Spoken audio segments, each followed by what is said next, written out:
This way, please. This is amazing. When Bill Clinton was president, he stayed here several times. Well, if these walls could talk. Yes. Oh, and if there's anything you need, anything at all, please call me directly. I will, thank you. Congratulations again. Thank you. Your staff has been wonderful. Finally, alone at last. Oh, you look so beautiful. Gee, you know what? I almost forgot. Okay. I got you a little something.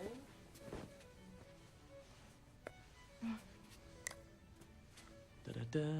I hope you like them. The earrings I wanted from Santa Fe. Am I romantic or what?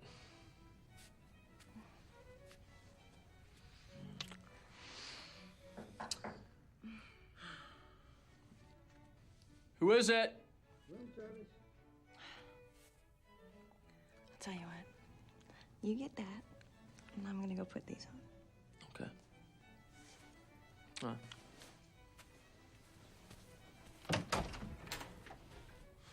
Hi. Come on in.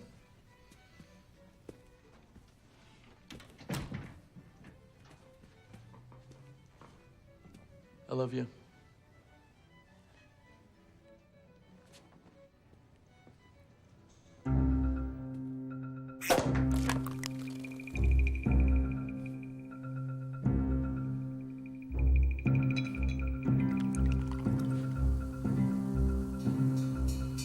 That's fine. Thanks.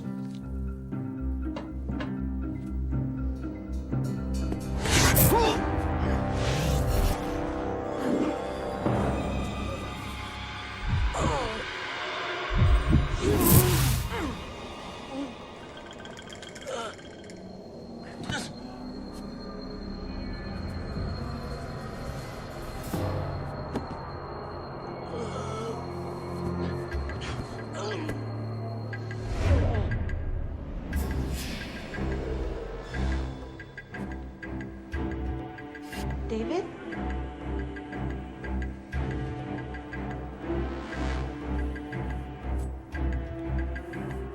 Hello? Sir? Where's my husband?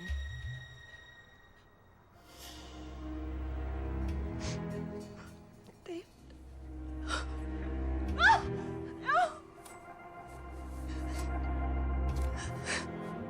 My God. Why?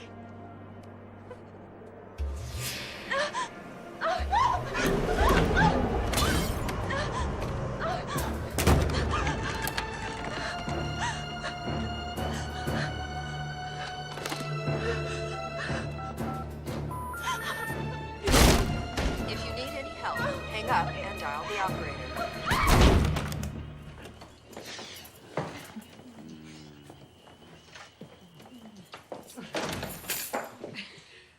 What'd you say?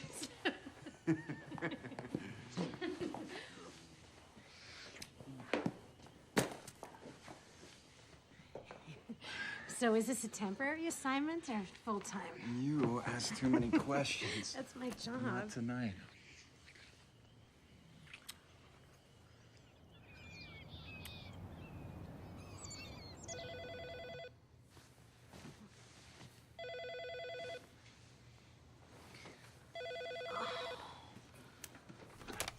Hello?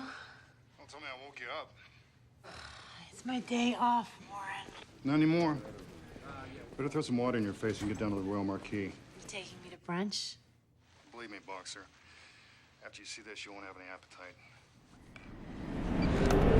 Bride 25 was from a wealthy family in Bellingham. Groom 27 was David Brandt, son of Gerald Brandt. The big developer? The old man's about $2 short of Bill Gates. The wedding was right out of Lifestyles of the Rich and Famous. The mayor gave a toast. There was a couple congressmen, a U.S. senator. Hey, guess who Brandt flew in to sing at the reception? Elvis. Celine Dion. She comes out and sings a song from the Titanic, and there wasn't a dry eye in the house. Sad. What? The way it all ended. When was the last time somebody saw them alive? Manager saw him about 11 p.m. Maid found him this morning at 8. Nobody heard anything? They must have been screaming. Well, with the presidential suite, you're paying for privacy.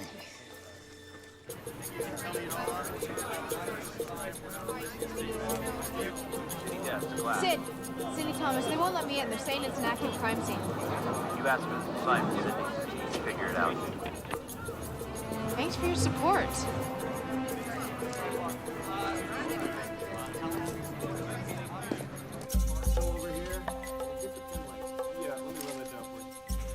Just one quick cut? Yeah.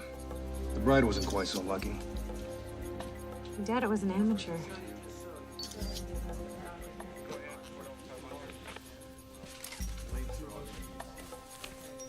Why did he take Brant's jacket off after he killed him? You got me.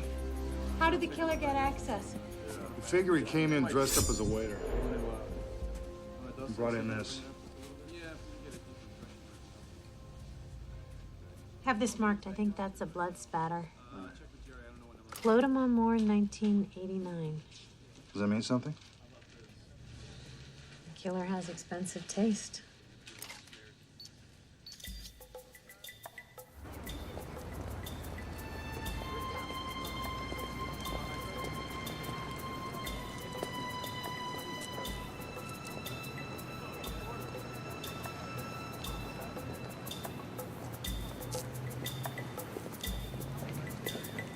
Hi, I have a delivery for a guest, Mr. Alan Edison.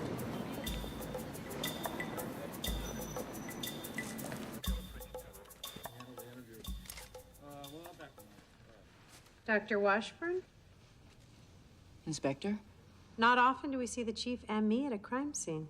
Not often a billionaire's son and his new bride are murdered on their wedding night. How bad is it? Very bad. Do you have an ETD? Based on the rigor, I estimate between 10 and midnight. Sure you're ready to see this? It's part of the job.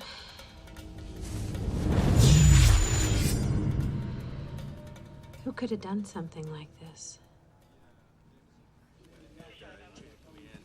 Right down the line. All right, we'll just make sure that's yeah, I'll make you push by the window. Just been finished. This is all done. It's over on these walls. I didn't do the search. Barnes is on it. You still in there? Yeah. You come back 46, 47, 48. Hey! Excuse me, who are you? Cindy Thomas. I'm with the Star Ledger. A reporter? Oh, come on, guys! How the hell did you get up here? Gotta admit, that was quite a send-off. And you sure were having fun. I drank too much. Who's the guy you left with? He's a captain in community relations. Nice. You're a real gentleman, too. When I woke up this morning, he was gone. No note, no goodbye. Maybe that's why he's a captain. So how soon till you have some prelims? Maybe tomorrow. I'm not gonna rush this. No, you're right. We all better cover our asses on this one. You know what? Screw the First Amendment, honey. You see this? This is a restricted crime scene, and you're trespassing. Whoa, what's going on here? She claims to be a reporter for the Star Ledger. They must really be scraping the bottom of the barrel over there. I'll handle this, okay? I think we should pull a press badge. Make sure the elevators are sealed. What a jerk. I was just doing my job. You've no right to be here, Miss Thomas. You could have contaminated the crime scene. I was only in there like a minute. Sometimes that's all it takes. Officer, could you please escort this young lady downstairs? Was there any problem with the tests? Well, is the doctor there? Can I speak to him? Yeah. Yeah, no, I understand. How about tomorrow afternoon? Okay, I'll see you then.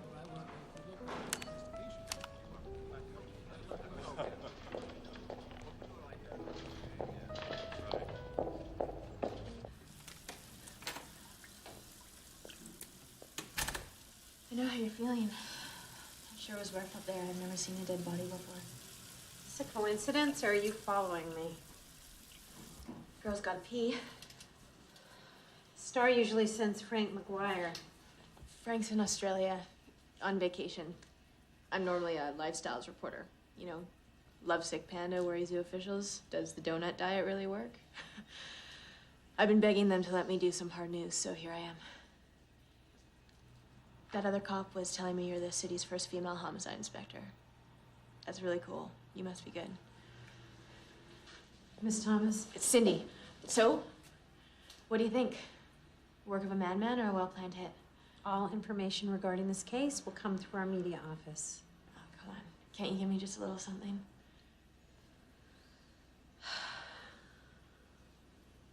Okay.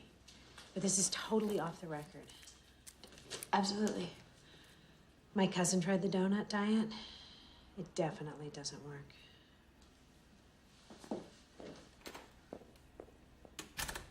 I love this quote from Jacoby. Screw the First Amendment. That was totally taken out of context. Jacoby was just trying... Jacoby's a bull in a china shop. He can't be out front on an investigation like this. What's that supposed to mean? We're putting a special team together, Boxer. That's what it means. Fine. But Jacoby has to be a part of this team. Hey, you want him, he can still work the field. But as of today, Boxer, you got yourself a new partner. And here he is. Sorry I'm late. Press briefing at the mayor's office. No problem. You know Joe Barnett from the DA's office? Sure do. Captain Christopher Raleigh, this is Inspector Lindsay Boxer. Nice to see you again, Inspector. You two know each other? We met at Tony G's retirement party. Good. Captain Raleigh's on loan from the mayor's office. Because of the Brandt family, the situation has a lot of political sensitivities. So he's been brought in to look over our shoulder? Don't get your back up, Boxer. You two are going to work together overseeing the task force. Then who's in charge? Well, he is a captain. Who do you think's in charge? I think partner is the operative term, Lieutenant. I'm not trying to pull rank, Inspector. You have a great reputation. I'm confident we can work things out. Oh, Captain. I hope you're right. I'm late. I have to go. What's going on? We've been screwed. I can't talk. I'll call you from the car. What do you mean we've been screwed? Miss Boxer? Sorry this took so long. Oh, no problem. I just learned how to improve my sex life, triple my income, and fix a leaky toilet. All at once. And for only $49.95. So, any surprises? I'm afraid so. Now we know why you've been feeling so run down lately. What is it? Please, let's go up to my office. So what did you find? You have a condition called negligé-aplastic anemia. Because of that, your body's no longer manufacturing red blood cells. Obviously, that's not good. I know.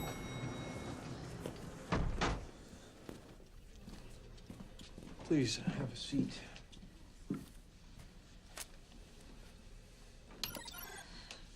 Now, this is what normal blood work should look like. This is a likeness of the blood smear we took from you.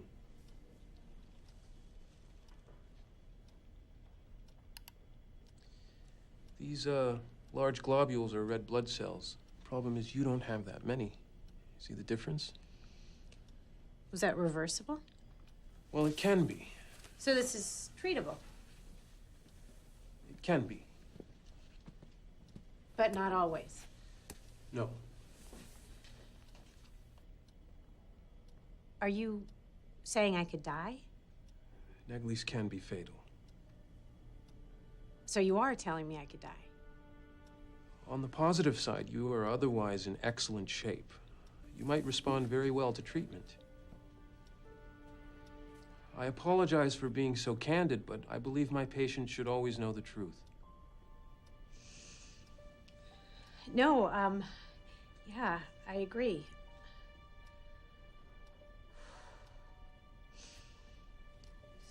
So, just tell me what we have to do. I swear, I was so pissed. I wanted to tell Roth to take my badge and shove it. Talk about a double whammy. I mean, this isn't only a professional insult to me, to Jacoby, to the whole department. Now, calm down a second, Lindsay. I mean, the first part of this equation is simple. It's all about politics. And it could be a blessing in disguise. How's that? Gerald Brandt knows every politician in this state, and he's gonna want to have this crime solved yesterday. And he doesn't want to hear we're doing our best or how long it takes to mount a proper investigation. You let your Captain Raleigh deal with all that crap. Okay, so I've just accepted the fact that I have to report to a PR cop. How about the other issue? Well, you gotta admit, he's a lot cuter than Jacoby. I mean, he is fine, fine, fine, fine, fine, fine, fine. This isn't funny, Claire.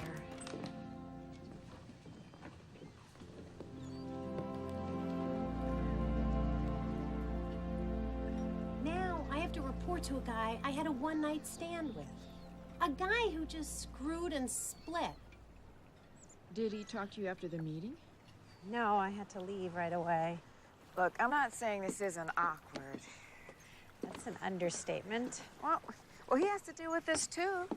You're both adults, and it's not the end of the world.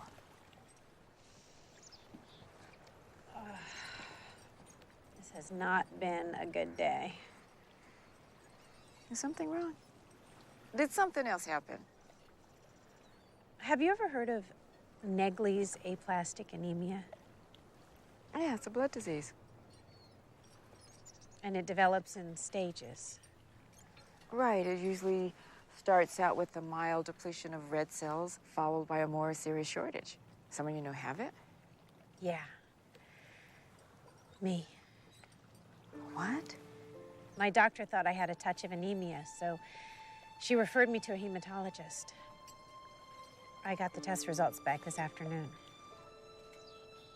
I read about it on the internet.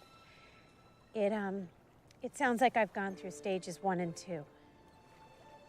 By stage 3, your entire system shuts down. By stage 4, they're fitting you for a casket. Article said the survival rate's only about 25%. Did you tell anyone else? No. And you can't either. Look, you listen. Listen to me.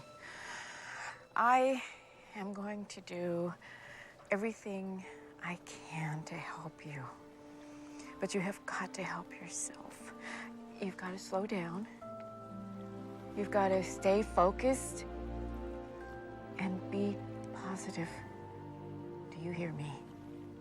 Yes, ma'am. I don't want to die. Oh. It's gonna be okay. It's gonna be okay.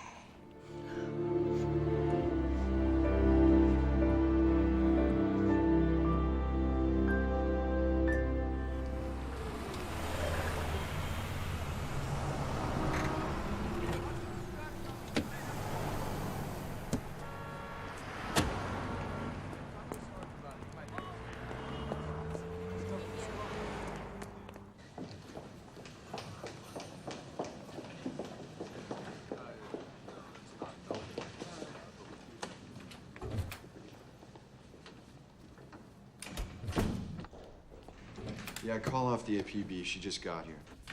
We were starting to get worried. I got stuck on the ferry. You look a little flush. You okay? I'm fine. Shall we start? David died from cardiac arrest. The knife ruptured his AV mode and immediately shut down his heart's electrical system. What about the weapon? From the wound, I would say the knife was 7 inches long, single blade with a handle guard. Like a fishing knife. More like a hunter's. Went right through the ribs. Had to be very strong. From the entrance pattern, I would say the killer's probably about 5'10" to 6 feet. Probably right-handed. Well, that's a start. Yeah. Poor kid was so scared so fast, he wet his pants. Let's keep that from the press. What are you saying, Captain? Dr. Washburn shouldn't put this in her report? Excuse me, Inspector. I'm not suggesting anyone tamper with evidence. I just want to avoid any embarrassment for the families. Can't you bury that under some fancy medical language? I'm just looking for a little common courtesy here. Yeah, I'll think of something. Thank you. Although David's death came very quickly, apparently the bride put up quite a struggle. Maybe that's why the killer kept slashing.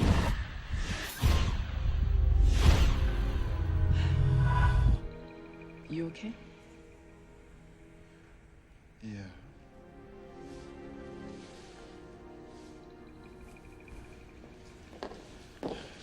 This is where it gets interesting. I did a quick and dirty blood typing, and I found that some of the blood is not David Brandt's. Is it the killer's? No, the bride. He was O positive and she was AB negative. How's that possible? It's not, Captain. Melanie was killed a good 30 feet from David. Thank you, Inspector. I struggled with that too. Then I went back and I lined up the jacket with David's torso.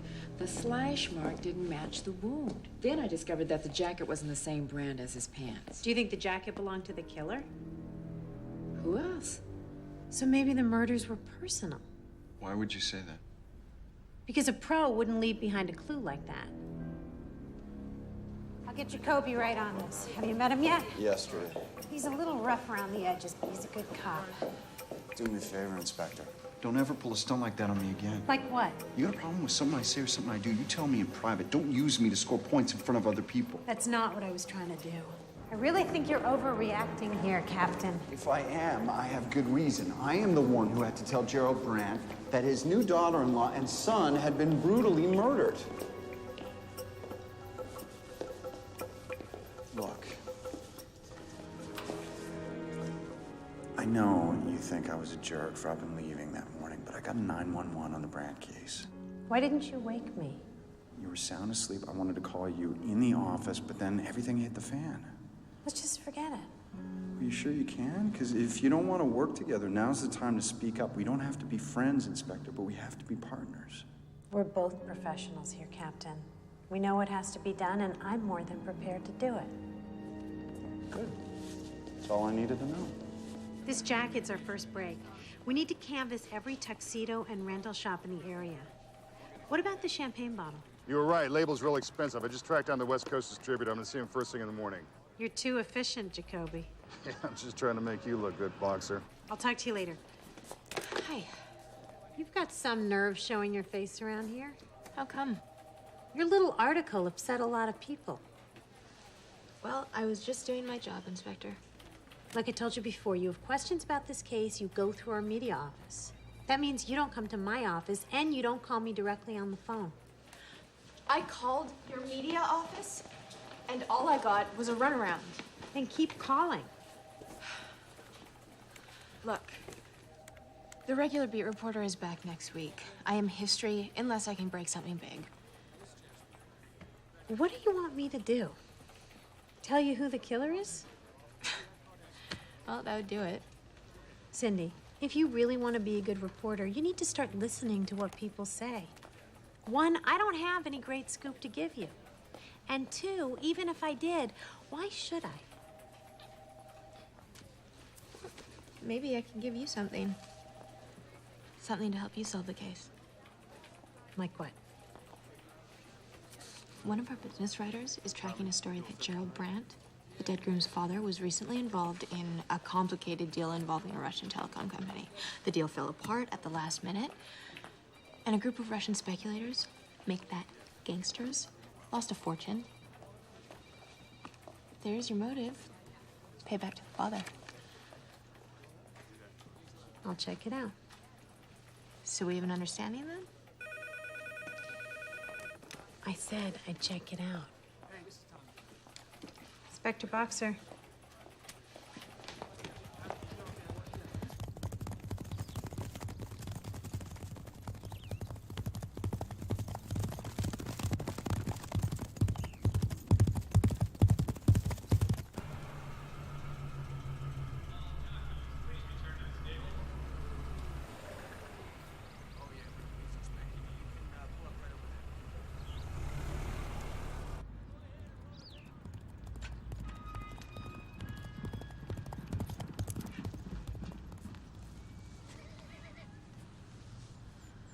He's not striding right.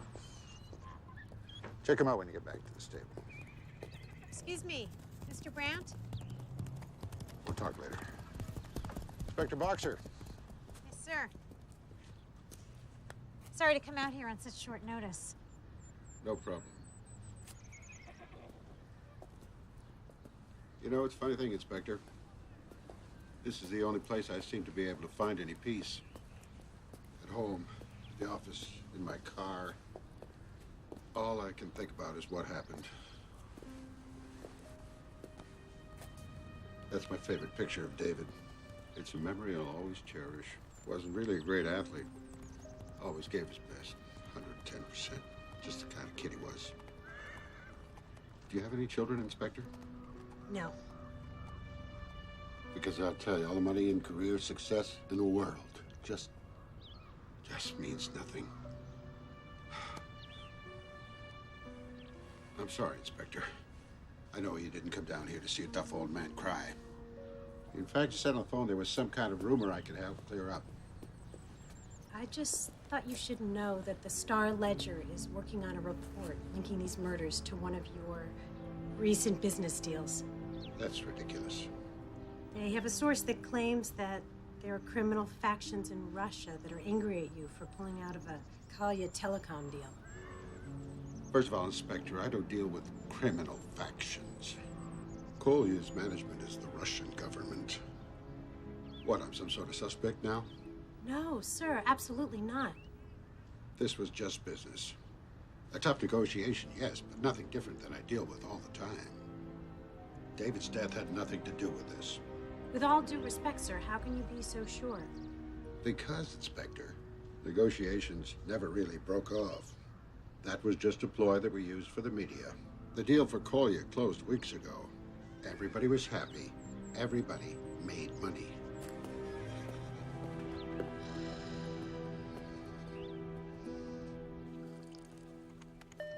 Cindy, line 3. It's me. Oh, hi. Don't go with the Russian hit story. It's totally bogus. The deal did go down. Everybody was happy. You sure? Positive. I just got off the phone with someone from the State Department. So you better make this stop. Because if you don't, by the time Gerald Brandt's lawyers get through with you, he'll end up owning the paper. Okay. Thanks.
Stupid ass. You scared the hell out of me. Sorry. What are you doing here? I guess gray minds think alike. Well, you could have knocked, you know. I said I was sorry. You find anything? We missed something here. I can feel it. Missed what? The killer doesn't take the earrings. He doesn't take the pearls. Regardless of the motive, why not steal the jewelry and make it look like a robbery? And why did he leave the bloody jacket? Maybe he panicked. Phone rang, he heard a voice down the hall. I don't know. It just doesn't make sense. Wait a second. Look. Look at her fingers. Now look at David. Same thing. Neither one is wearing a wedding band. And that's really bad news. Why? Because taking the rings could be his signature. That means he's not finished yet. He's gonna kill again.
Got a bald eagle out there?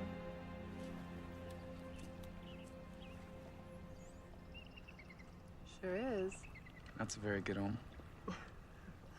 Why is that? Well, there's an old Indian legend. It says if a couple sees an eagle on their honeymoon, 50 years later, they'll still be able to make wild, passionate love. 50 years? How about 50 minutes? If we hurry, we can be there in an hour.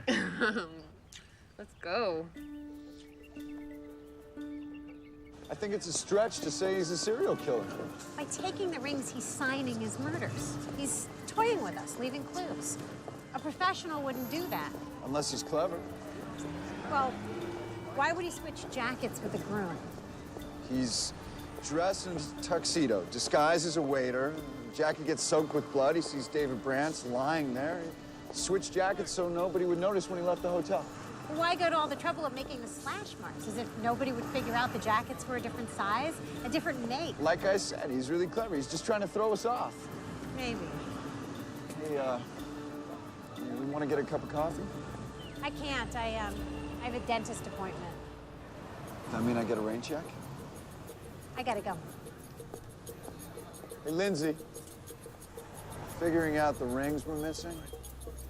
That was a good catch.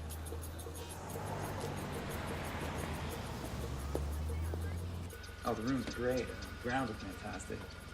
Dad would absolutely love this golf course. No, actually, we're heading to this famous restaurant called the French Touch. Yeah, it's way up in the north end of the county, but everyone says it's worth the drive. Yeah, I will. Love you too, Mom. Bye. Do not do this to me. Why not? We're gonna be late. We'll lose our reservation.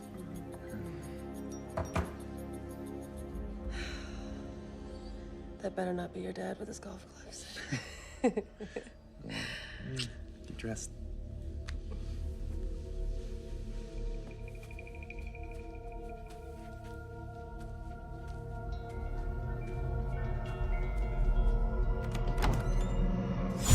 Hi. Come on in. Evening, sir. Compliments of the manager. Oh, thank you. Please. Would you like me to pour it now, sir? No, actually, we're just gonna have it later. Thanks. Thank you, sir. If there's anything else you need, please call. Will do.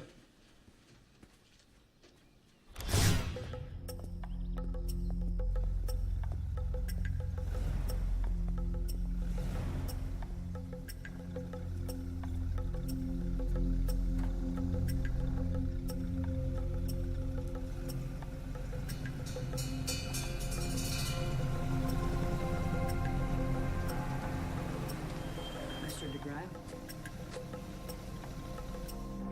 You're kidding. What's going on? The restaurant sent a limo.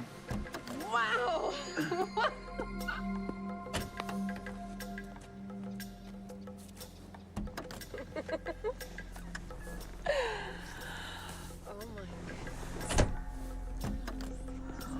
Welcome, folks. Oh. It's a good hour's drive, so have a drink and enjoy yourselves.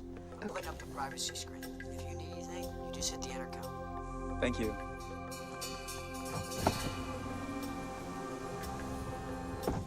Is this gonna be fun or what? Yes, it is.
We there already? Sorry to interrupt.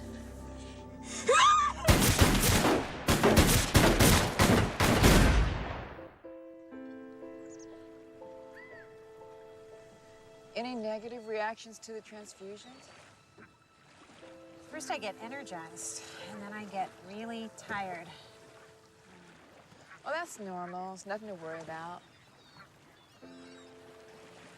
What happens if the transfusions don't work? Oh, right now, that's a big if. Well, not so big. Lindsay. Come on, Claire, this is important. I need to know. Okay. The worst case is you're gonna need a bone marrow transplant. Which is a big deal, right? Right. And just to be on the safe side, you might want to start thinking about a suitable donor. Have you told anyone in your family yet? No. Well, I think you better.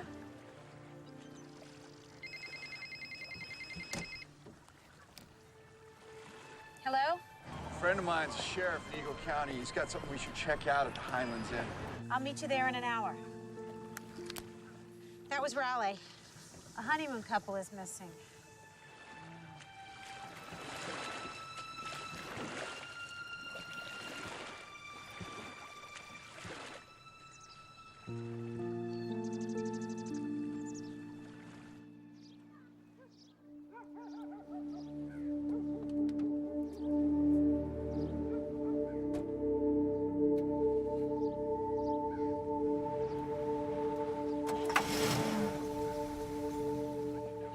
Around 6 p.m., Michael DeGraff called the concierge for directions to the restaurant. That was the last anybody heard from them. What about their car? Never left the parking lot. Becky, the bride, had a massage scheduled for 9 a.m., which she obviously didn't make. What about the French restaurant? That's what got us worried. Hotel operator says they called to confirm the dinner reservation, but the restaurant insists it never did. Beautiful girl. Just like Melanie Brandt. You sure the car hasn't been used since they checked in? Positive. And there were no footprints or signs of a struggle anywhere near it. It's like they just disappeared somewhere between their suite and the parking lot. Maybe they took a taxi or a car service. Might want to check to see if any cabs or limos have been recently stolen. Oh, no. So why are you all out here today? Is there another murder? Who's that? A reporter. A reporter? I'll handle it. Can you tell me anything?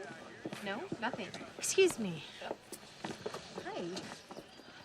What, so now you've staked out my house? And don't tell me you didn't follow me out here. Look, I am a very desperate woman. I will admit to that.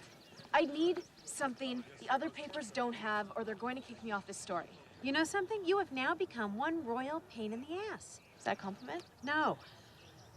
But I'm going to make you an offer that What kind of offer? Get in your car, go home. As soon as I figure out what's going on around here, I'll call you and I'll give you an exclusive. Do you think there's been another murder? If there was, you'll be the first reporter to find out. So you will be my inside source from now on? If you play by the rules. Okay.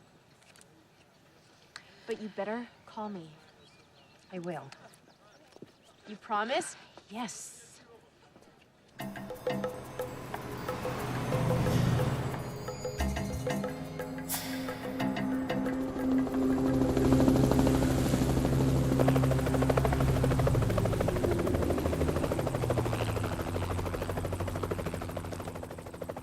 Fisherman thought he heard some shots the other night. One of our searchers found some blood on an old dock road that a car had been on recently. We didn't know if it was human or animal, but sure got our attention. So we brought in some dogs, and that's how we found them.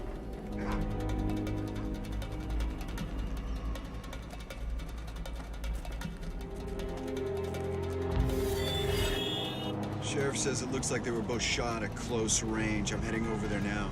See if you can bring your friend Claire. I'll clear it with the local coroner. What about the wedding bands? Did anybody check? Yeah, both of them were missing. You were right, Lindsay. The bastard's a serial killer. I've got an emergency. I'll call later to reschedule.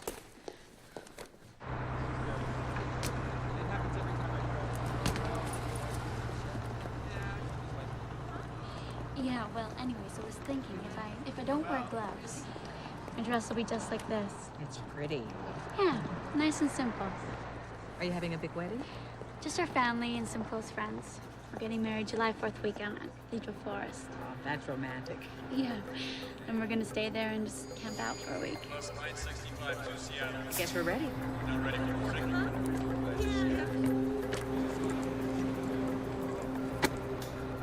Oh. Thank you. My pleasure.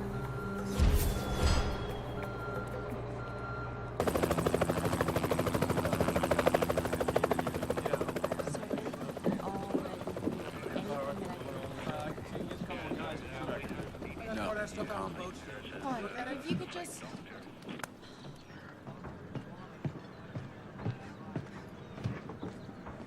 I can't believe your pal there. What the hell were you thinking? She asked me about the missing wedding rings. First of all, she's not my pal. And second, I didn't tell her anything. Then who did? I don't know.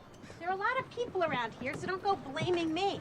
Especially since you're the one who just confirmed it. I do not want this investigation turning into a circus. Are we clear, Inspector? Yes, sir.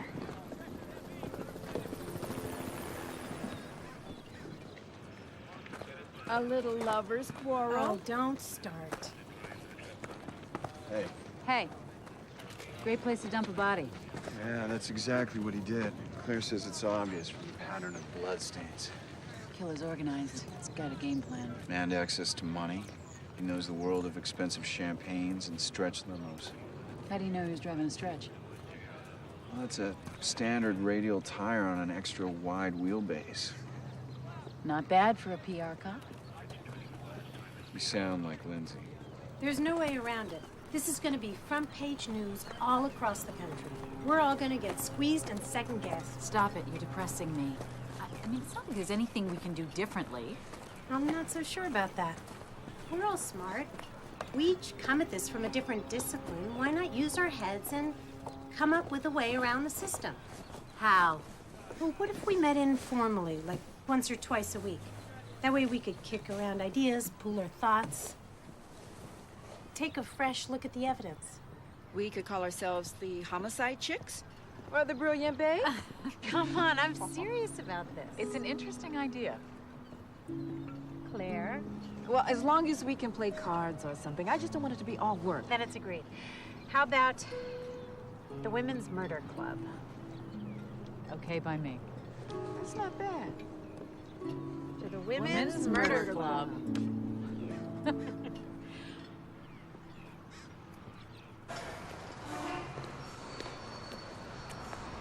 Anything yet on the bloody tuxedo jacket? It's a style from the early 80s. None of the rental shops keep records that far back. Are we cross-checking everything from the weddings, florists, guest lists, travel agents? Hobie's into it. Well, what about pawn shops, just in case he tries to move the wedding bands? Check, but he won't. They're his trophies. They remind him that he's winning. Look, Lindsay, I'm sorry for snapping at you yesterday. Forget it. We're all under a lot of pressure. Hey, you okay? Yeah. What happened? I'm all right. I took some medicine on an empty stomach. Are you sure that's all it is? I'm sure. Well, I'm gonna take you home. I'll be fine. Forget it. There's no way you're driving. Hey, look, just relax, okay? Deep breaths. Okay, look, my car's right over here.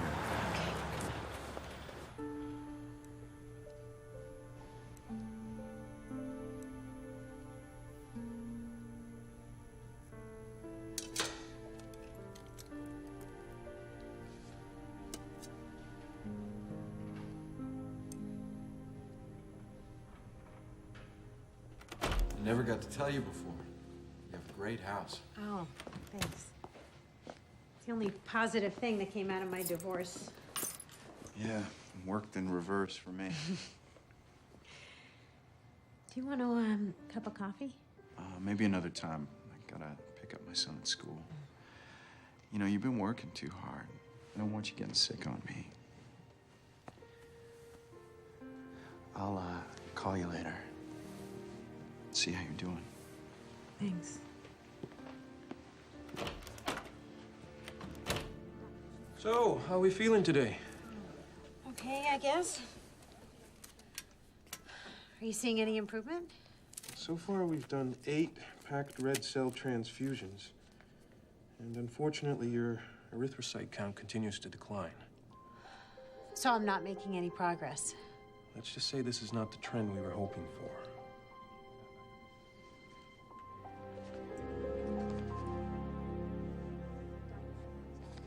Ballistics confirmed they were shot from the front seat. Interesting, 1 bullet from the groom and 3 for the bride. I don't think this guy likes women. But that's not why I got you down here. Unlike the first victim, this time there was something left behind. I found several half-inch reddish hairs on the bride. Reddish? Yeah, and it wasn't the victim's or her husband. It was from a man's beard. The killer's? Oh, that's my guess. He may have rested his chin on her hair as he was dragging her from the car. So now we know he has a beard. More than that, there are a couple of follicles still attached. So now we have some DNA. Exactly. So, based on the beard sample, you figure that this guy's how old? Early 40s, give or take a year here or there. And you said he was average height and right-handed. That's great. We've just narrowed it down to about 10 million suspects. Well, he's obviously got an obsession with brides, right? I mean, the groom seems secondary. He just kills them quick and then moves on. And he does his homework. With both kills, he seemed to know everything. Where they were married, room numbers, honeymoon itinerary. There's obviously something about weddings that sets him off. Maybe he's some florist who got stuck with a lot of bad bills. Or a jeweler. How about a deranged postal employee who was mailing their wedding invitations? Seriously, guys, there just has to be a connection here.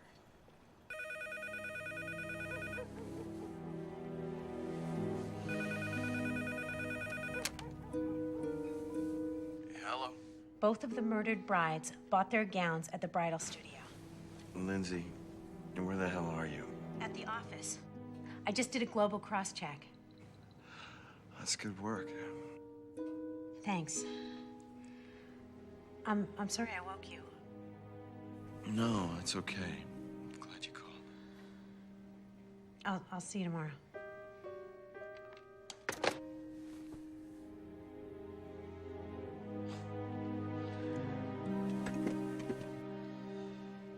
When I first heard about poor Becky, I was sick. She was such a beautiful girl, so full of life. Didn't you do Melanie Brandt's fitting, too? No, I was on vacation at the time. That's why it didn't hit me until after. Have there been any breaches in security lately? Well, not that I'm aware of. You said you keep detailed records on all of your clients. How private is that information?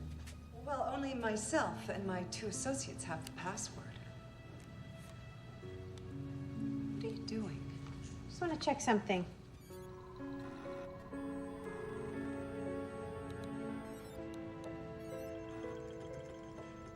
When was the last time Becky DeGraff came in? Monday the 28th. Somebody hacked into your system on Saturday the 26th. Oh my God. How could they? It's not as hard as you think. Was it the killer? Everything he needed to know is right there.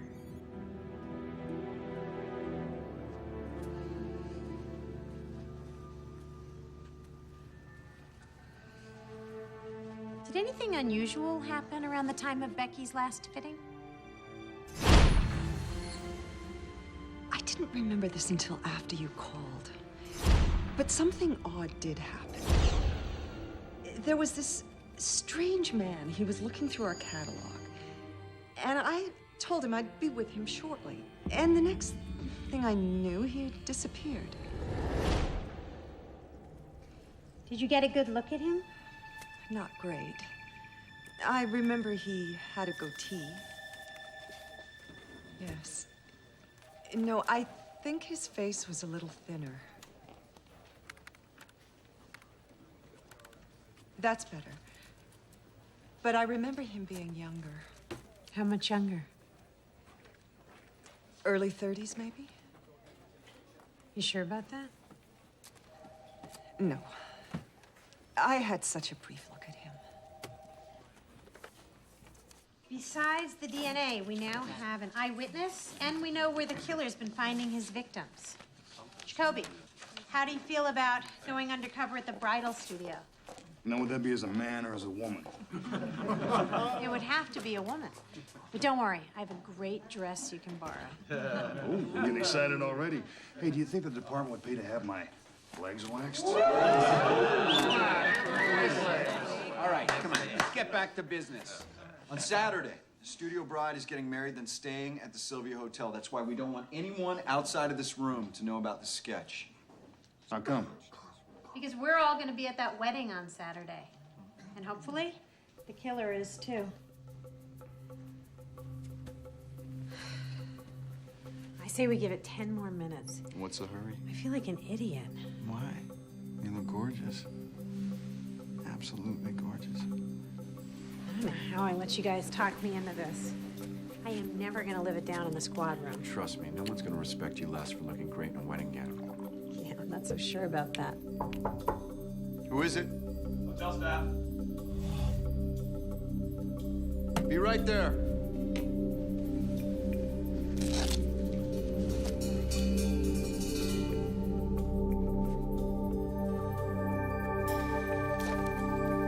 It's him.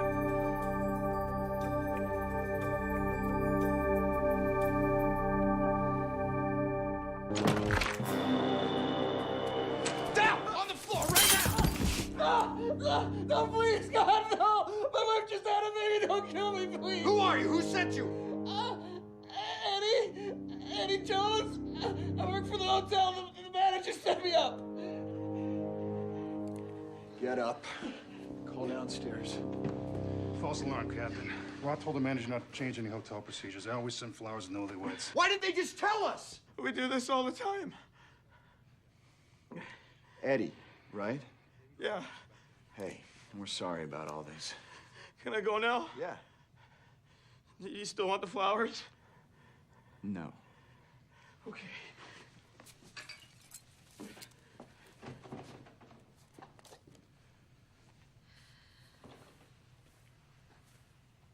We call it Jacoby's Law, Captain. Oh, yeah? What's that? Murphy was an optimist.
rendezvous? Yeah? In the men's room?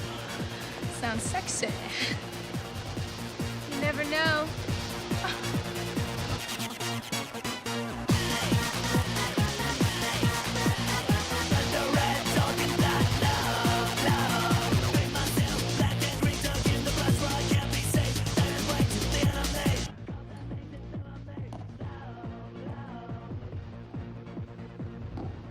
Is that you, baby?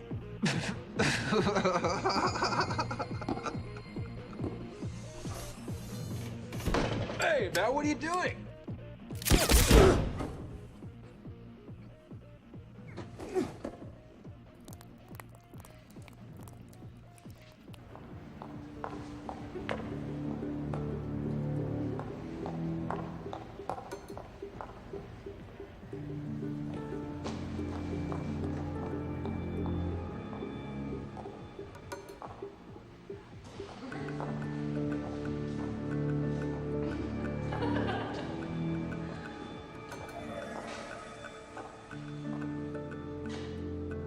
Baby.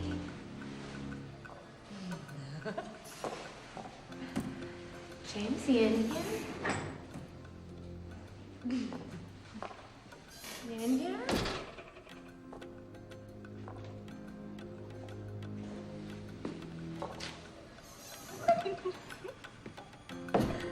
Quit fooling around.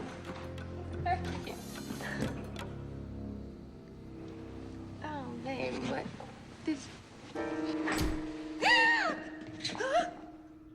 Hi, Captain. Nikki. You should have worn white.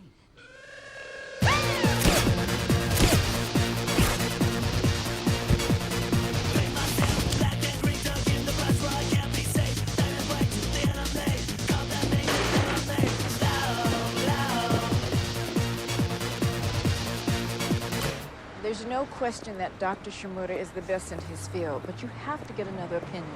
Why? We know what I have. It's not like there's a miracle cure out there. No, but there are alternative treatments, and let's be honest, the program you're on doesn't seem to be working. That's for sure. Look, at this point, I'm willing to see a snake charmer. I can't tell you how frustrated I am. Here I am a doctor, and I can't heal. You are a great friend. And right now, that is just as important.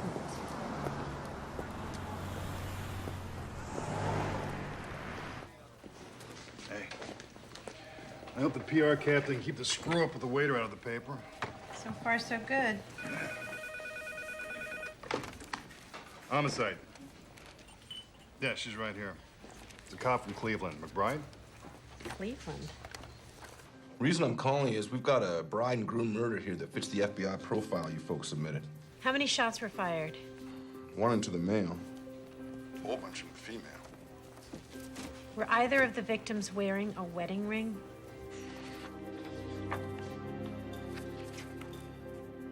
Nope, neither one.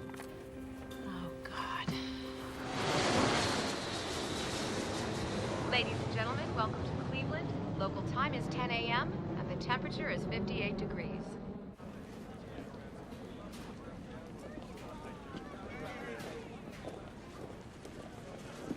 Inspector Boxer. This is Dr. Washburn. How you doing? According to a witness, James Bosco came in here to smoke some marijuana. This was a really wild crowd. Bosco was some kind of music producer. Was he from here? Yeah.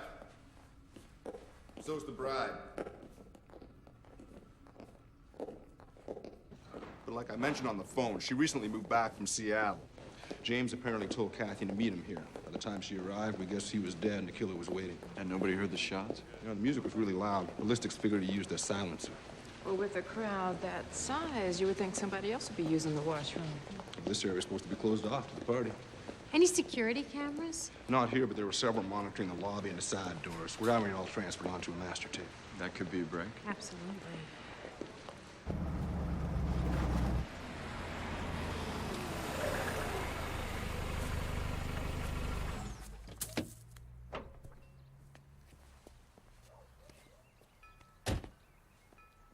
Mrs. Kogan, I'm Chris Raleigh. We spoke on the phone. I tried to do my best. I always did. But after my husband died, nothing was ever the same. He and Kathy were so close. She was just 13 when he died. She was devastated. So was I. Nothing I could do seemed to help. She withdrew more and more and started acting up at school. What makes this so unbelievable is that for years, I'd wake up in the middle of the night fearing that something like this would happen. Do you mean she'd be killed? No. Just that something terrible would happen. She ran with a very fast crowd, and I knew that she was involved in drugs. But then, about a year ago, right around the time she met James, she seemed to really settle down. For the first time since her father died, we could actually talk without fighting. She seemed really happy, finally at peace. I'm so sorry, Mrs. Kogan. Maybe I should come back at another time. No. I'll be okay. Please, I really want to help.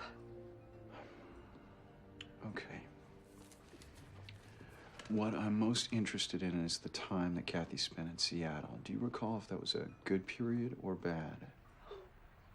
Very bad. I don't know if it was all that rain, but every time I talked to her, she sounded depressed. How long did she live there? I can't remember. At least a year, maybe 2. She followed a boy, and when they broke up, she just stayed. Why did she come back to Cleveland? On a visit home, she met Jimmy Bosco. They knew each other from high school. Did she buy her wedding dress here or in Seattle? Here. She found it in a little secondhand shop. Did anyone from Seattle come to the wedding? Just that Merrill Kale. Merrill Kale. Yeah, really bad apple. I didn't want her to come, but Kathy insisted. Is this Merrill Kale here, or did she go back? I don't know.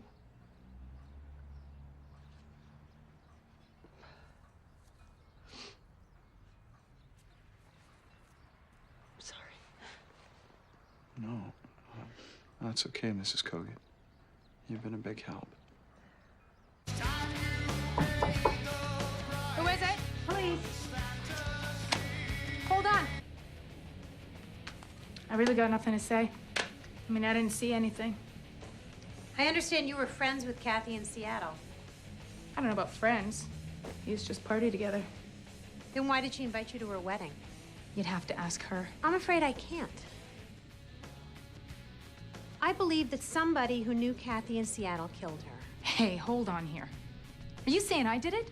This is crazy. Why would I want to hurt Kathy? If you just let me finish. Of course, I'm not saying that you did it. But maybe you know who did. Look, lady, I don't know anything. Anything, all right? I hadn't seen Kathy in over a year. Only reason I came is because she sent me a free ticket. This is too weird, okay? I'm leaving in the morning and I gotta pack. Got nothing more to say. All right. Meryl, in case you are going out, you may want to clean your nose.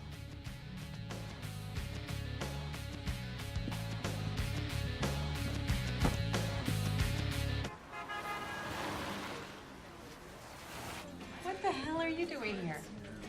It's the biggest story in the country, Lindsay. Half my plane were reporters. Hi. We met at the second crime scene. Right. And you know Claire? Met her there too. Cindy? May I join you? Just don't ask any questions. And if we talk about the case, cover your ears. Okay. Thank you. My guess, this killing was personal. Based on what? Why else would he go all the way to Cleveland? Maybe he's a big Drew Carey fan? Well, I have some information.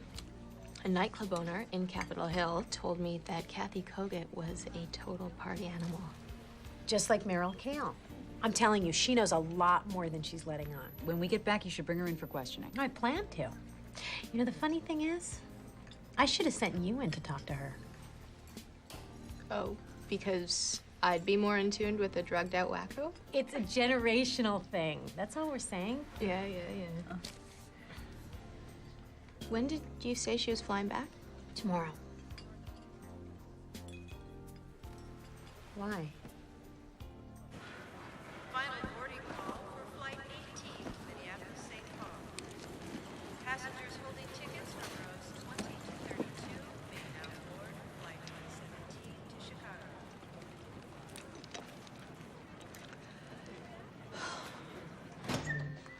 Hey, did I miss anything? It's like that movie Groundhog Day. It just keeps repeating and repeating itself.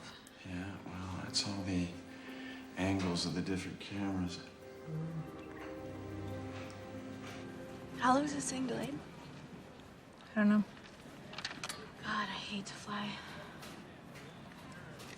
Flight 1632, continuing service to Baltimore, is now boarding.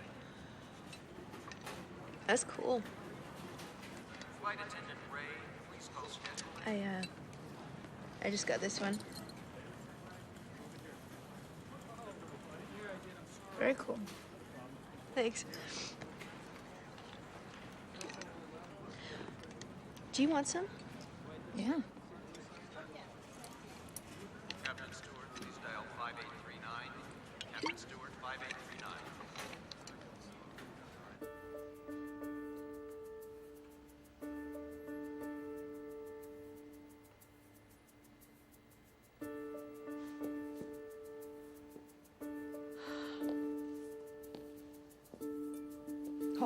Hold it.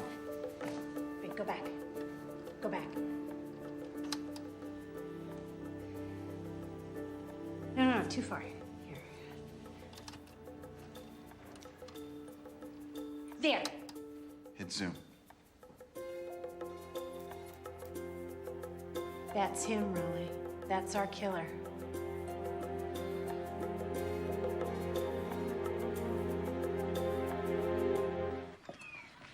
About an hour out of Cleveland, Meryl goes into the bathroom and takes something. For the rest of the trip, she was a non-stop chatterbox. Said Kathy Kogut had a really kinky side. She and Meryl used to prowl all the underground clubs. She said there was nothing Kathy wouldn't do or try. Did she have any theories on who the killer was? Yep. And? I can't tell you guys. That would be betraying a trust. Cindy. Okay. But first, you have to make me a full-fledged member of your club. Meaning what? Whatever you know, I'll know. You can trust me. There will never be a fingerprint. Everything I get will be totally off the record. It better be. For the next time you see me, I'll be dissecting you like a frog. Fair enough. We got the South Alley covered. All right, let's go.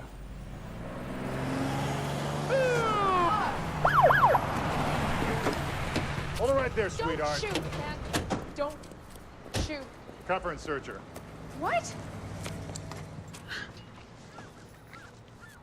Yeah, I know. You have no idea how that got there, do you? You guys set me up, didn't you? Why would you think such a thing? I have a right to remain silent. I'm not answering any questions till I talk to a lawyer. OJ's defense team couldn't help you on this one, Meryl. You're not only in violation of your probation, but this arrest, if we file charges, makes 3 strikes. You know what that means? What do you mean, if you file charges? Well, let's just say that you suddenly remember something that leads to the apprehension and arrest of Kathy Kogut's killer. Well, in that case, who knows? We just might be able to overlook this little indiscretion. Get in the car.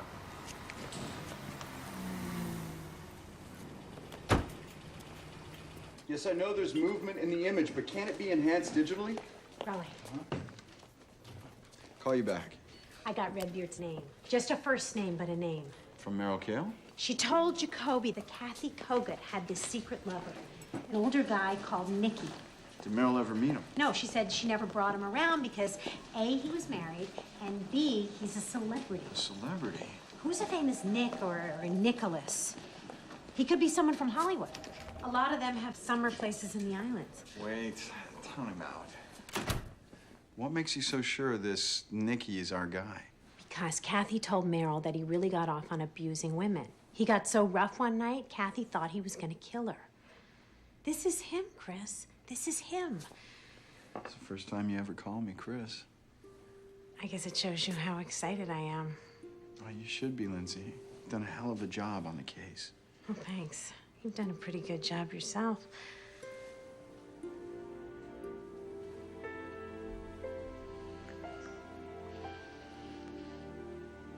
Oh, we can't do this, Raleigh. We're already back to Raleigh? It's not good for either of us. Speak for yourself. I'm serious. This just can't work. Why not? Captain Raleigh, Mayor Brown's on line 1. I'm sorry. Yes, sir. Whatever happened to the lead you had on the champagne bottle left from the first murder? Turns out they don't sell in the States anymore. Somebody has to sell it. I don't know. That's what the guy who used to distribute it told me.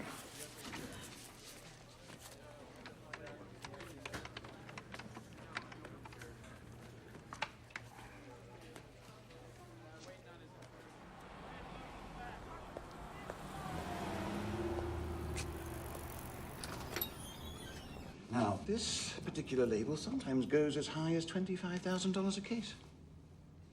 Now, a Clos de Montmort isn't in that league, is it? Oh, good Lord, no.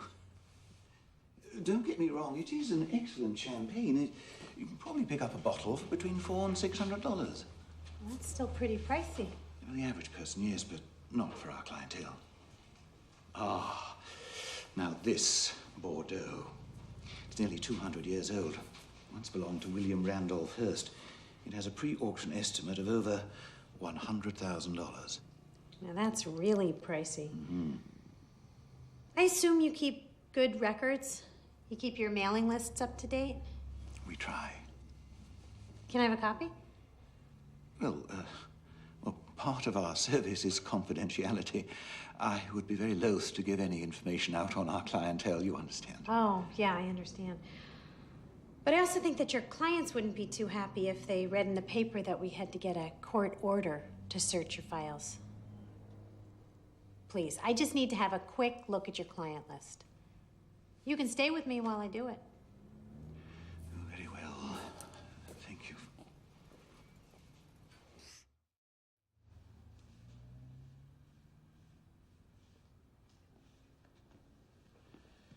How are we doing? Good. Can I ask you about a couple of names? Yes, of course. Nikolai Popov. Nikolai Popov owns a chain of seafood restaurants. You wouldn't consider him a celebrity, would you? Goodness, no. His restaurants are dreadful. Okay.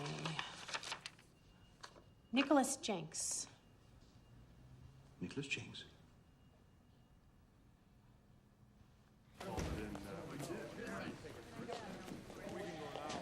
I was wondering whether I'd see you again. I finally got a lead on the champagne left at the first killing.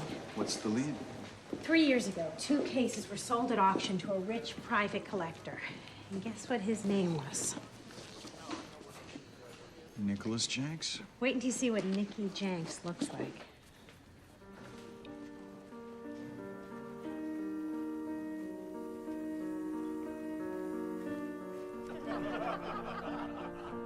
And then the fat detective says, "So who listens?"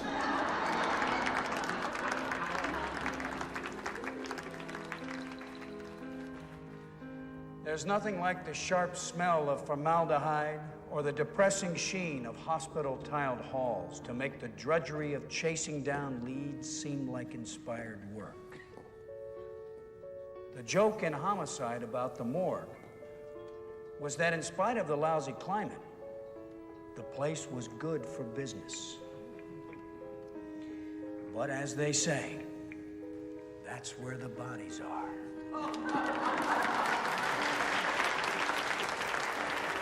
Thank you. Thank you. Thank you. To my #1 fan. Thank you. Thank you. And your name, please? Boxer. That's an interesting name for such a pretty woman. It's Inspector Boxer. Metro Homicide. I have a lot of fans on the force. How would you like it inscribed, Inspector? I know who you are, and I know what you did.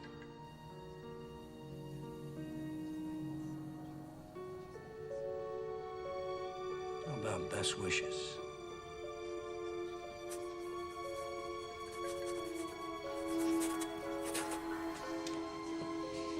Until we meet again, Nikki. Until we meet again.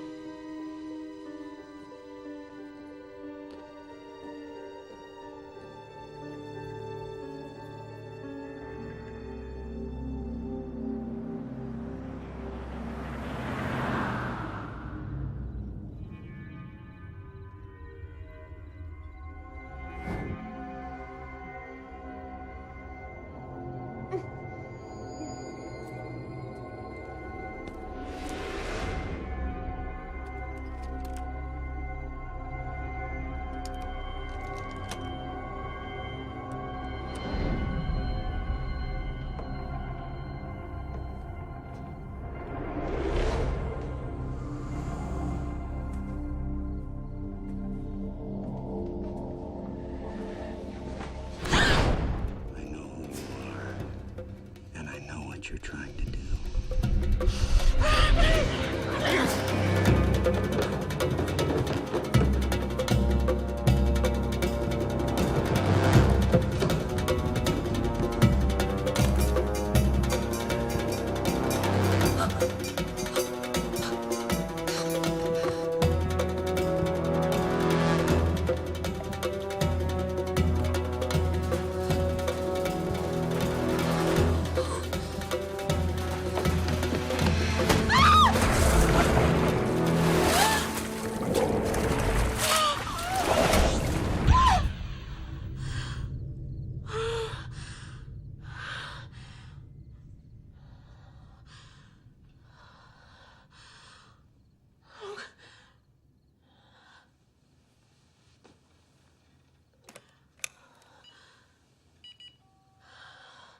Hi, this is Chris. Leave a message. Thanks. It's Lindsay. If you're still up, I really need to talk. Don't worry about waking me. I can't sleep.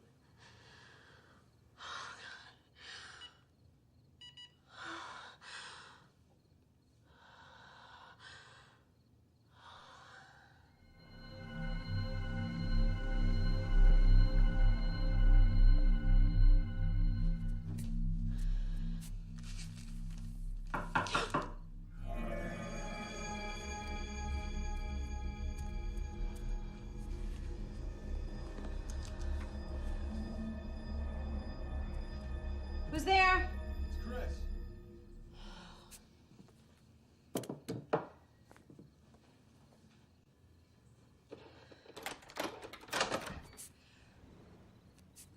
Hey, What are you doing here? well, you sounded kind of frazzled on the phone, so I thought I'd swing by. Oh, I wish you'd call. My house is a mess. I just... You want me to go? No. Come in.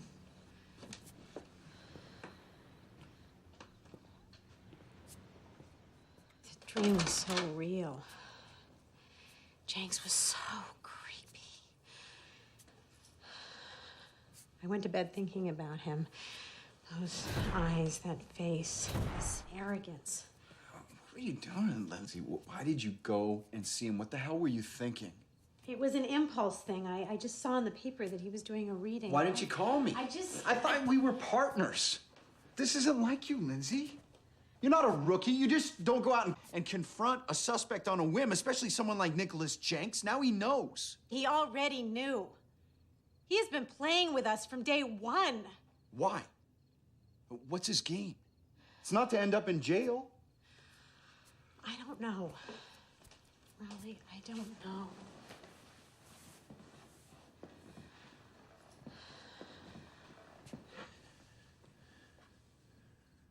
I gotta tell you, I'm starting to worry about you. What's going on here? No, I'm okay. Well, you can't let this investigation eat you up. It's not healthy. Do you remember that day in the office? When I told you things couldn't happen for us? I think so. The real reason is I'm sick. I have a blood disease. Sort of like leukemia. And unless things turn around, I may not make it.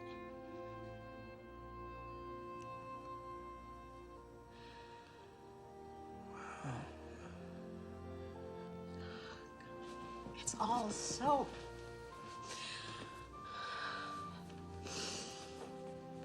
I just don't know what's gonna happen.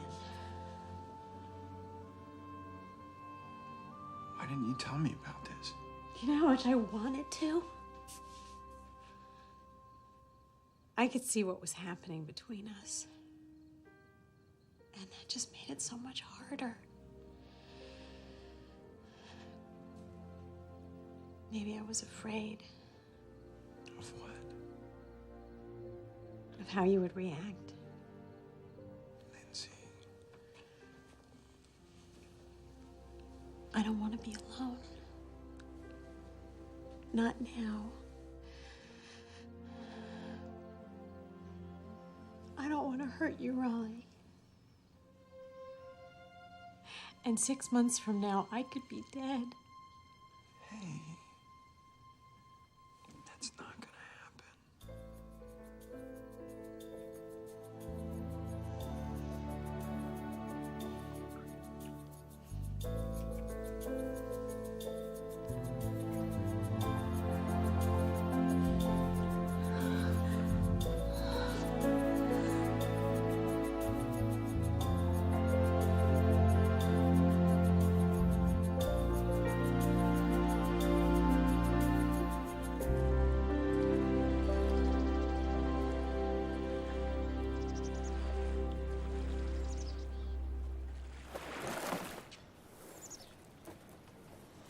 Lindsay!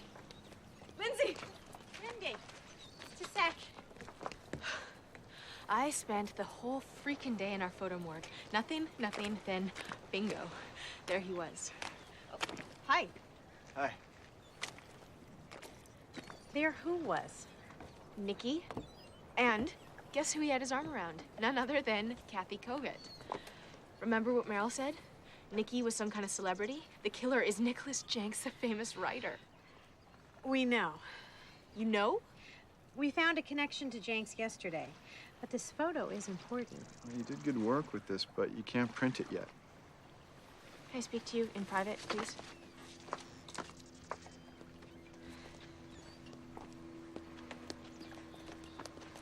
Look, I have already kept stuff out of the paper because you asked, but this is different. I found this photo on my own. I mean, this is the type of thing that can make my career. And kill our case.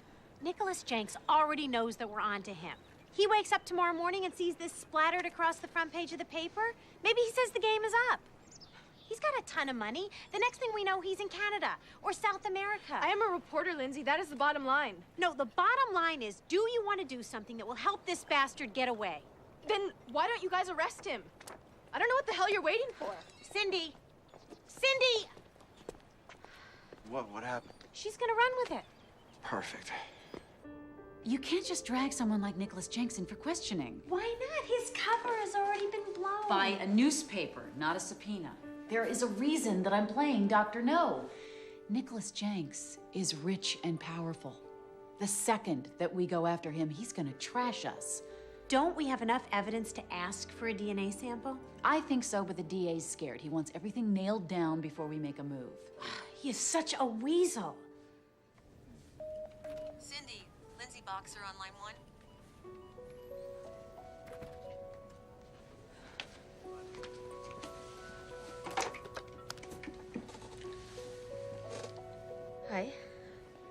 promote you yet?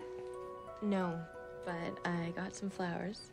Congratulations. It was a good story. And if I were you, I would have broken it too.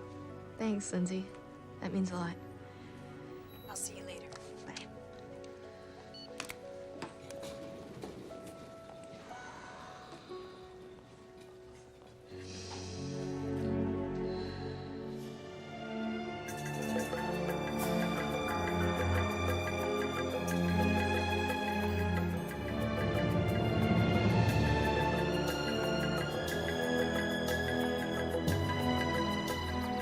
We're getting married July 4th weekend at Cathedral Forest.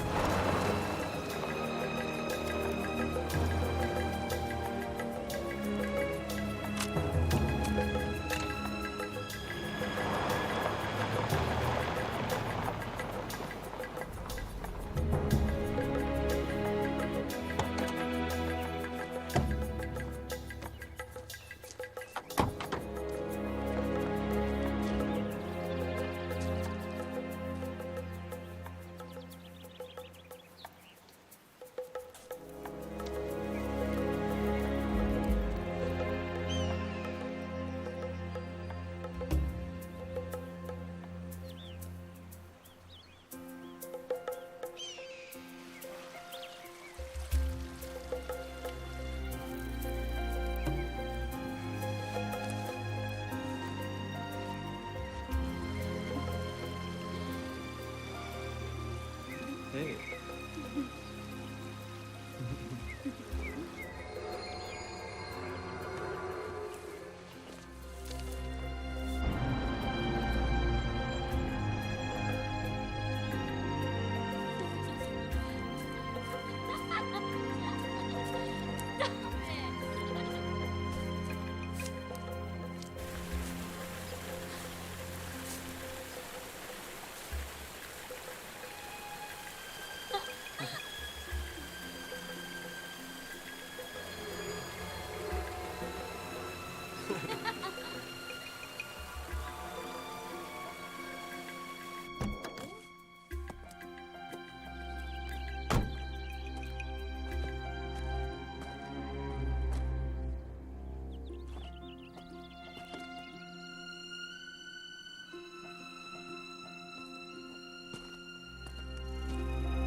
Don't you remember me? Thank you. My pleasure. Please help me! Help me! Tiffany! Help! Help! Help me!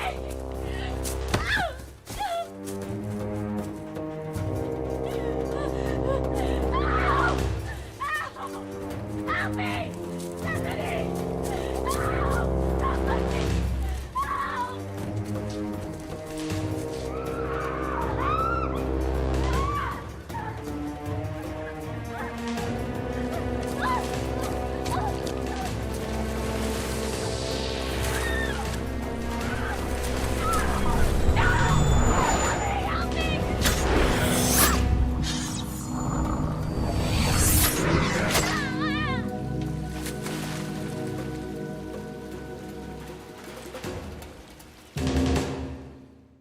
So the next thing I know, we are all over each other. On the couch, in the bedroom.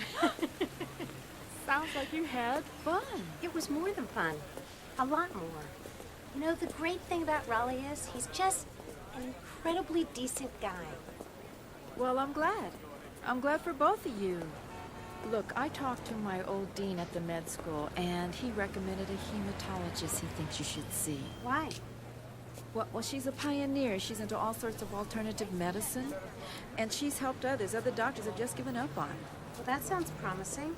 If you want, I'll go with you. Thanks. Like I said before, I am not gonna let you die.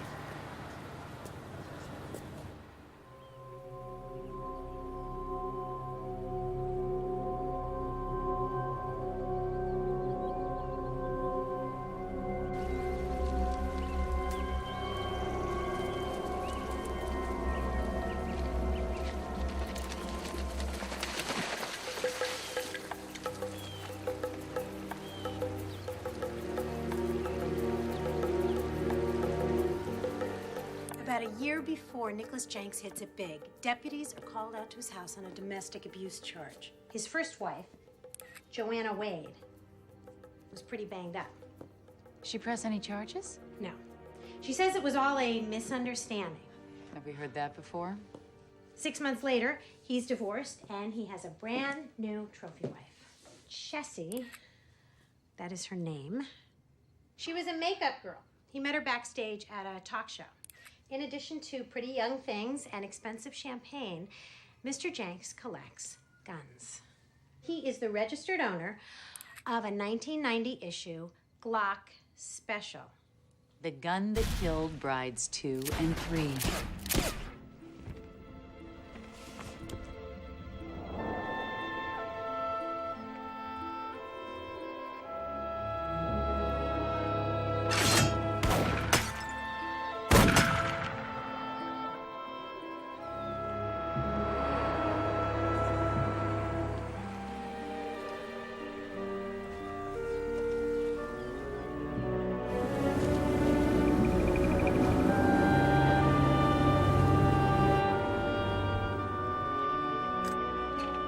Excuse me, sir.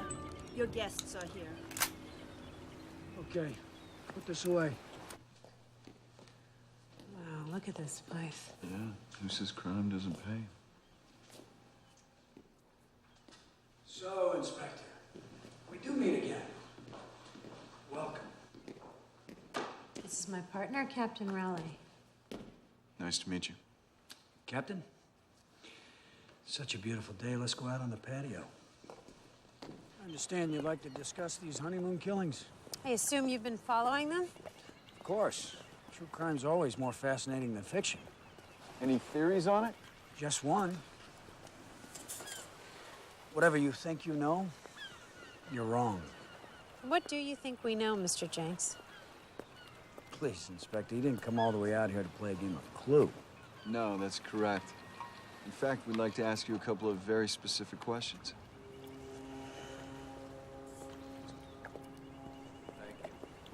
Go right ahead.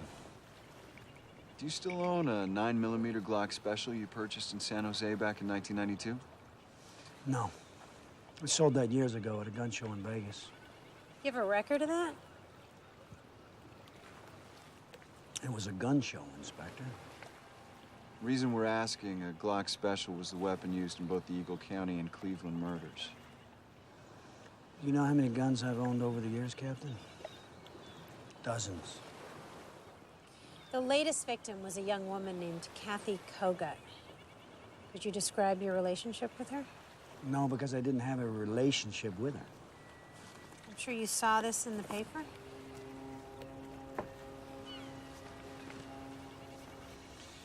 Do you know how many photos like this I've taken with fans? Really, this is silly. So you're saying you didn't know Kathy Kogut? That's exactly what I'm saying, Inspector. You have to admit it. A lot of coincidences here. Not to mention you once purchased 2 cases of a rare champagne left behind at the first murders. 1989 Claude and Montmort. May be expensive by your standards, Inspector, but it is not rare. How did you know that was the champagne we were talking about? I read the newspaper, Inspector. It's my job to remember details. Now, if you'd be so kind, this interview is over. Please, Mr. Jenks, just a few more questions. Under the circumstances, Captain, any further questions you have should be asked of my attorney. I'm sorry, honey. I didn't know you had company. This is my wife, Jessie. Hi. This is Inspector Boxer and Captain Raleigh of the local gendarme. Nice to meet you. Nice meeting you. They were just leaving. Don't tell me my husband's finally gone and really killed somebody. We hope not, Mrs. Jenks. Thank you for your time. We'll see ourselves out.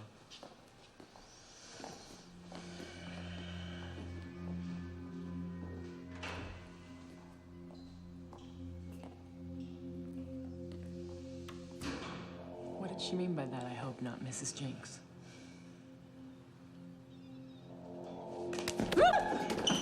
You idiot! How many times have I told you to keep your mouth shut in front of strangers? You're hurting me, Nikki. Hurt you? I'll kill you if you ever do that again. You hear me?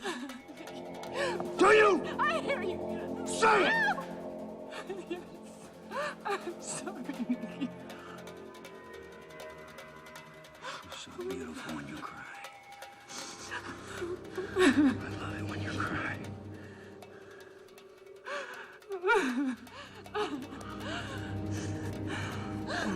I love you, baby. I love you too, Nikki. I love you too.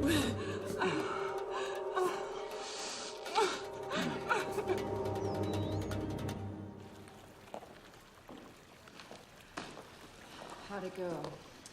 Well, the good news was she felt Dr. Shimura's treatment was really comprehensive. And the bad news? I'm definitely getting worse. She thinks I have no choice but to try something radical. And how do you feel about that? It's scary. I'd have to accept the fact that I'm going into totally uncharted territory. She's using untested methods, experimental drugs. But if this doesn't work, I'm out of options. It's gonna work.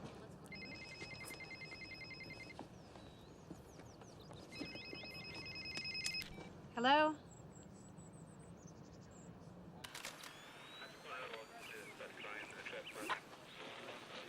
Victims were married in the park on Saturday, stayed over to go camping. A hunter's crossbow? I know, it's bizarre. That breaks the killer's MO again. Not really. Both wedding bands were missing, and 1 arrow on the husband, 2 on the wife. I told you we should have arrested the bastards yesterday. Lindsay. No, damn it. How much more evidence do we need? I know. Let's just hope something turns up here. And 1, 2, 3, 4. Kick, kick, steps and kick. And 1, 2, 3, 4. Kick, step, step, round, back, roundhouse, and kick. Excellent.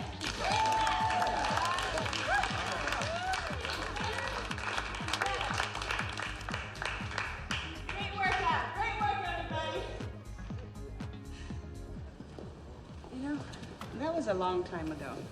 But you did call the police. So you must have felt like you were in some kind of physical danger. Nick and I had a very physical relationship. Is that why you got divorced? There were a million reasons why I got divorced.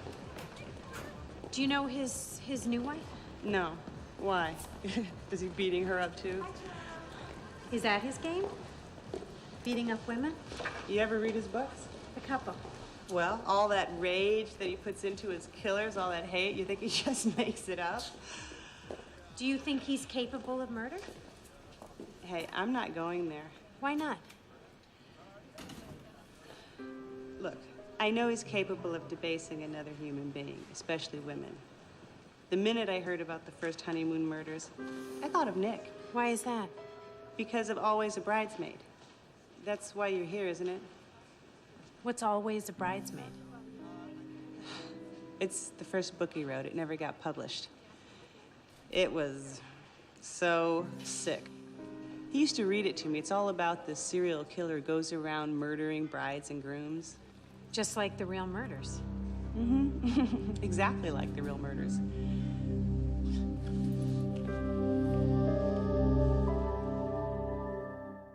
If Joanna Wade thought there was even a chance Jenks was connected with the murders, why didn't she tell anyone? She said it all seemed so far-fetched. Didn't want to ring any false alarms. You think that's the real reason? I think she's scared. Me too. Oh, there it is. It seemed like the day after Crosswire hit the bestseller list, Jenks faxed my father to say he was signing with a big agency in New York. My father loved writers. He prided himself in reading every manuscript that came in. He used to say, "That's the least we could do. Give them a fighting chance." Your father must have been quite a man. He was. Nicholas Jenks broke his heart. Jenks's first wife, Joanna. Was really screwed. It's a miracle she didn't kill him. She had every right to. Joanna told me about his first book, the one that was never published. Always a Bridesmaid. Yeah. We couldn't sell it. Interesting concept, but the writing was convoluted and all cliches. Do you still have it? No. I'm sure Jenks does. He'll probably recycle it any day now and make another couple million. Is there anyone besides Jenks that might have a copy? You could try the copyright office in Washington. Jenks was always paranoid about people stealing his ideas. I remember he used to register everything. That's a good idea. You've been a big help. Thank you. You're welcome. Thank you. Anytime. There's one more thing about Jenks. You know what he once told me? He thought the ultimate research for a crime writer would be to actually kill somebody, just to see what it was like. Isn't that sick? Thanks again.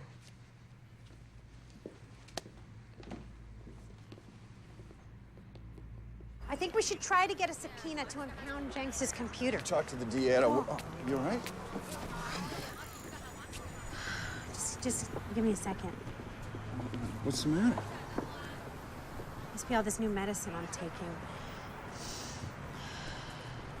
I'm okay.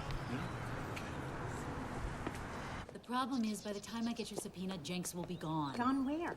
Okay, Nicholas Jenks was at the Fairbanks Plaza in Cleveland the night Kathy Kogut was murdered. He registered under the name Philip Campbell and has now been positively identified by a desk clerk and a bellman. That's great. No, it's not. The Cleveland Police Department are just waiting for the green light from their DA. The second that they get it, they want us to hand him over. That's BS. No way. We made this case. This is our color. Can't you just make a preemptive strike? Not with my candy-ass boss. What is he waiting for? A confession? Something tangible, not circumstantial. Get me a gun. Find me some of the wedding bands. Well, what about the book? The one his first wife told me about. If that book is an actual blueprint for murder, the fact that it was never published would mean something. Raleigh said the Copyright Office in D.C. is a total bureaucracy. It could take us days to even find out if it's there. We don't have days. What if he registered it someplace else? Well, that's an idea. Can you stall Cleveland for 24 hours? Probably. We have to find this book. Sorry, hon, all registered material is restricted. If your uncle wrote the manuscript, that he's the one that has to come in. Oh, but he died last month, and my aunt can't find a copy. This is a novel that is like a family history. I wanted to give it to my grandmother for her birthday. There's a process for this. Death certificate, proof of next of kin. I mean, I'm not even sure if it's here. Can't you just look it up before I go through all that? Please? I guess I can do that. What's the name and title again? Always a Bridesmaid by Nicholas Jenks. Nicholas Jenks, not the mystery writer. I wish. Uncle Nick was an insurance salesman. Oh. Here's his social security number.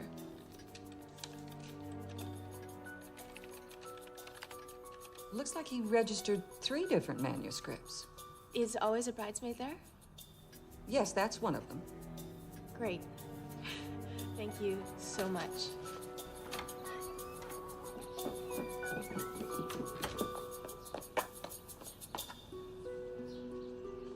This is a search and seizure warrant requiring you to hand over the manuscript for Nicholas Jenks's Always a Bridesmaid. He wasn't your uncle. Nope. This is going to take some time. We'll wait. The killer, reflecting on his own crimes from jail, asks what is the worst thing that anyone has ever done. And guess what the killer's name is? Philip Campbell. The name Jenks used to check into the Fairbanks Plaza. Here, I've divided the book into 4 sections. You all know the key facts. We need to find some scene or detail that parallels the real-life killings. Oh, listen to this. Philip Campbell, his breath pounding inside, breaks into the bride and groom suite and kills without having a second thought. In the single act, he has washed away the stench of betrayal and replaced it with the fresh heretofore, unimagined desire. He liked to kill. It was another wedding, this time outside a church. Same man, Philip Campbell, dressed as a chauffeur, sitting behind the wheel of a stretch limousine, waiting to take them away, hoping they would make love in the back seat so he could kill them as they climaxed. The Eagle County murders. Okay, take good notes. We are going to use his own words to hang the bastard.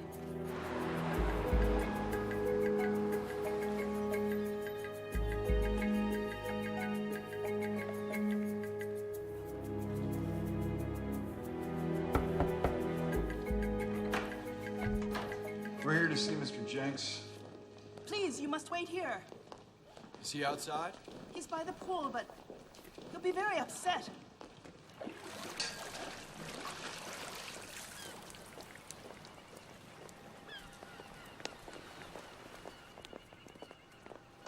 What is this? I'm sorry, Mr. Jenks. They It's insisted all right. You go inside. Yes, sir. You know, Captain, you and your girlfriend are starting to get on my nerves. That really hurts my feelings, Mr. Jenks. I told you. You have any more questions for me, talk to my attorney. Contact them yourself. You're under arrest for the murders of David and Melanie Brandt.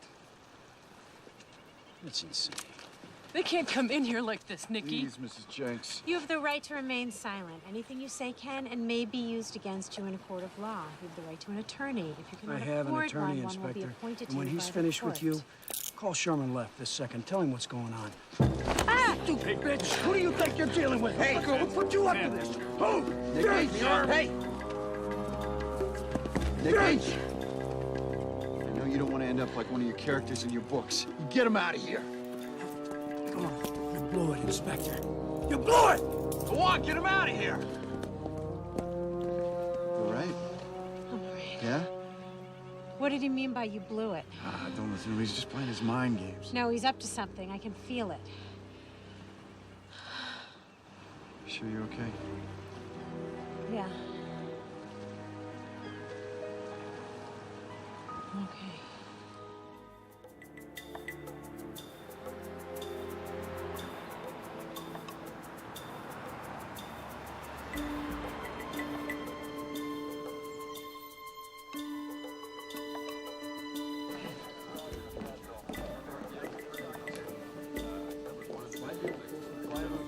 You find a murder weapon yet? Just these. Everything but a 9mm. What about the computer? He wiped that clean. I'd seize it anyway. We already did. I was kind of hoping you'd find the missing wedding bands. Oh, have faith, Inspector. I didn't bring you out here for nothing. Remember the bloody jacket we found at the hotel room? Yeah? Now, it's a matching set.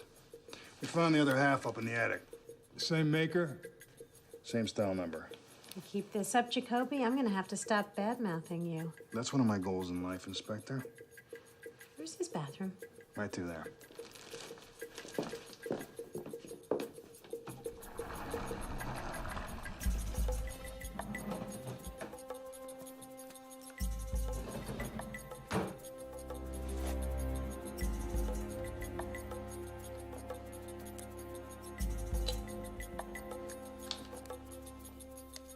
I know what you're doing. Match these, and we put Jenks on death row.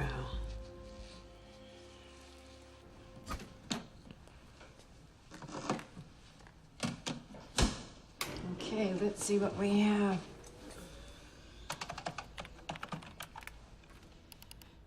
So how are you feeling? Tired, anxious. I think my body's still adjusting to this new treatment. Okay, it's ready.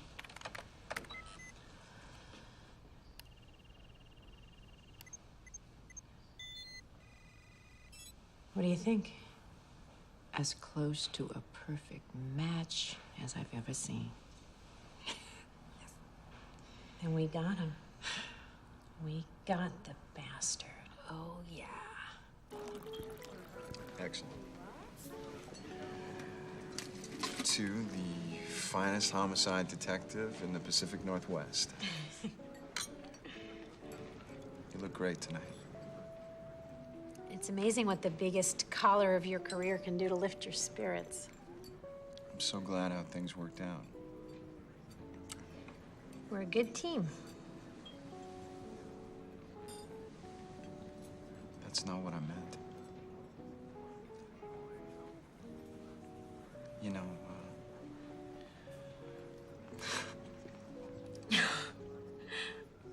What's so funny? I just remembered that look on your face when I walked into Ross' office that first day. Captain Christopher Raleigh, I'd like you to meet Inspector Lindsay Boxer. Oh, you two know each other. I That's swear, good. I could have killed you. But you glad you didn't? I guess so. You guess so? Oh, sorry. It's Jill. Hey. What time? Do you know what this is about? Okay. I'll see you then. Nicholas Jenks and his lawyer want a meeting tomorrow. A meeting? For what? I guess we'll find out tomorrow. All right, be gentle. Come on, let's go. You have soft hands, Reggie. You're a funny guy, Mr. Jenks.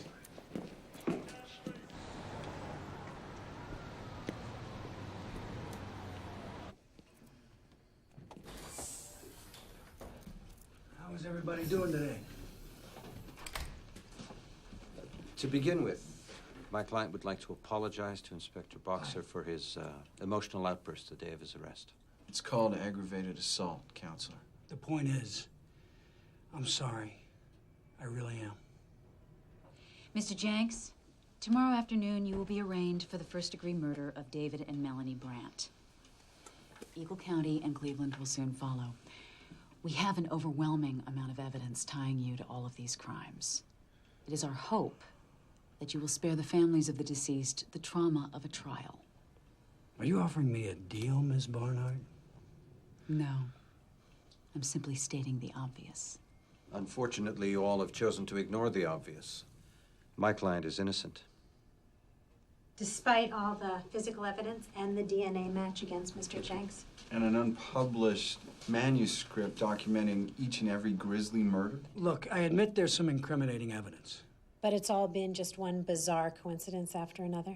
No, it's just one too many coincidences right after the other. I asked you here today to consider the unthinkable. That someone has done a brilliant job of setting me up. That you've arrested an innocent man and the real killer is still out there. For example, if I knew, which I did, that I was under suspicion, Why would I leave a pair of incriminating tuxedo trousers in my bedroom closet? Even the brilliant make mistakes. Not that big a mistake. You all right? I just need some fresh air. It stinks in here. Does that mean the meeting's over?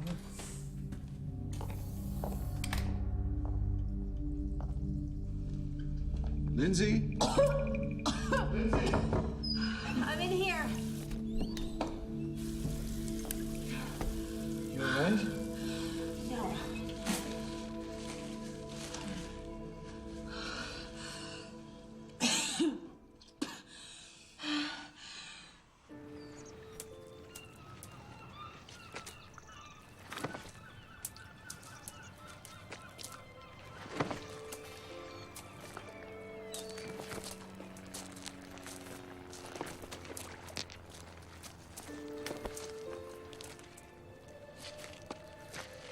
Talk to the doctor again? Yeah, she said if the coughing stopped, there's no need for her to go to the hospital. Once she got home, she seemed a lot better. She asleep now? Yeah. That's good. Do you think those new treatments are really worth it? Sometimes there's a difficult period of adjustment. I gotta tell you, for the first time, I'm scared.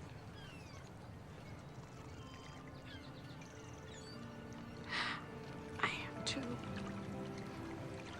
Hey, Claire, that's not what I wanted to hear.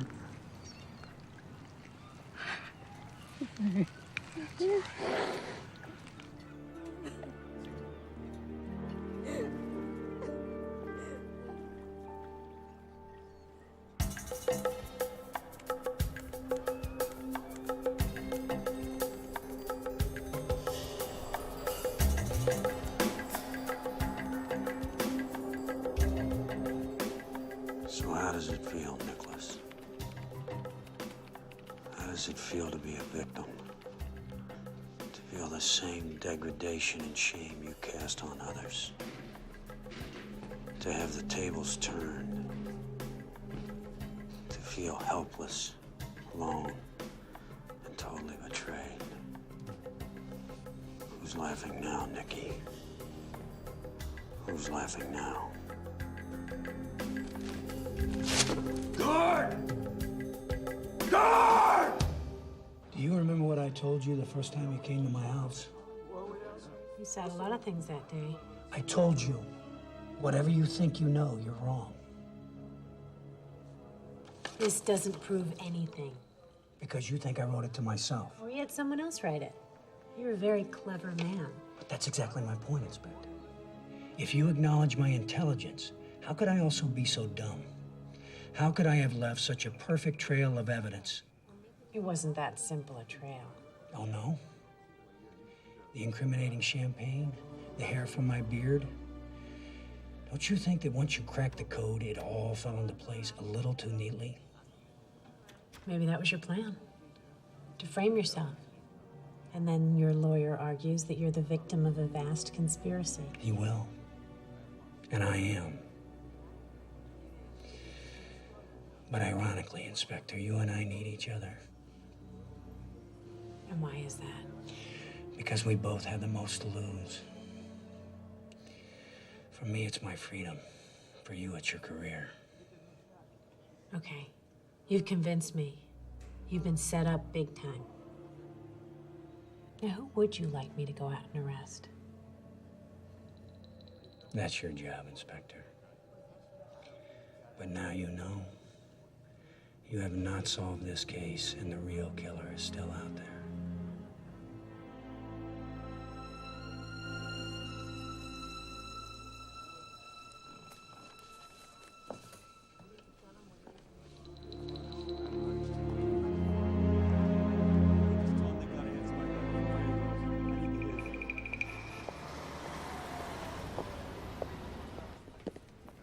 Inspector. Hi. Nikki told me you were coming to see him. I think visiting hours are over. Well, I was just bringing some clothes for Nikki for court. I hope you realize, Inspector, that Nikki is innocent. I know my husband. He's capable of a lot of things. Maybe even murder. That's quite a testimonial. What I meant was is that yes, he does have a terrible temper. But he could have never killed those two people with a knife like that. Nick can't even play a fish. Mrs. Jenks, this discussion is very inappropriate. Joanna told me about your conversation with her. She has every reason to be bitter about Nicky. Nicky was terrible to her. Why were you talking with Joanna Wade? We're friends. Friends? Yeah. Well, I got the impression she didn't even know you. We see each other all the time. Does your husband know that? Sure. He still likes Joanna. Even after all they've been through? When it comes to Nicky, Joanna's bark is a lot worse than her bite. What do you mean by that? I think it's pretty obvious, Inspector. She's still in love with him. See ya. Yeah.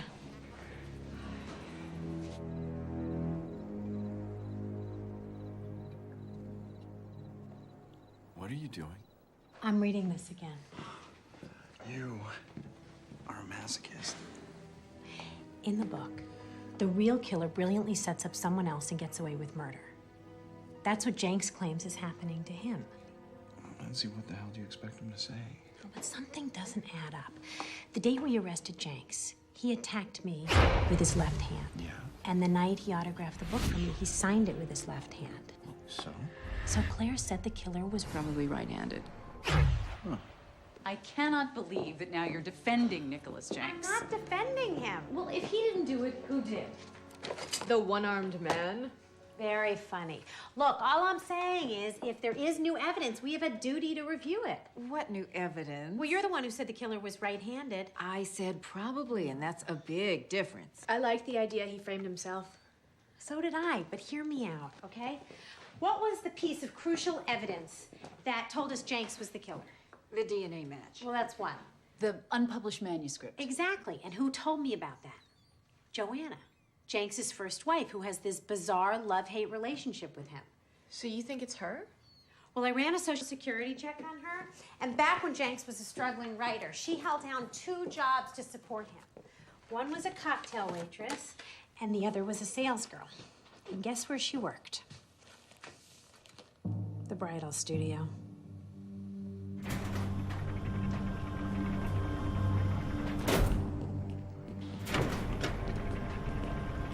Rise and shine, Shakespeare.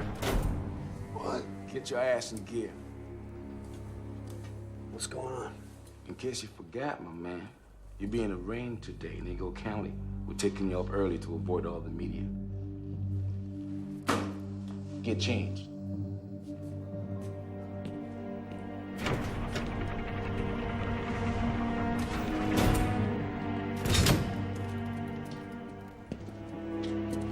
Can't believe you got me up this early. It's not my call, Mr. Jenks. Not my call. You stopping for coffee, Reggie? I see what I can do. You have any kids? 2 boys. Bet they're a handful. And an expense, too. Oh, yeah. What do you guys make a year? 40, 50 grand? A lot less than you, that's for sure. What if I gave you $1 million each just to keep driving north and go across the border? You got $2 million in your pocket right now, Shakespeare? No, but I can get it quick. No, I'm serious. I'll pay you guys whatever it takes. Hey, look out, there's a deer!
Look, I don't know Joanna well.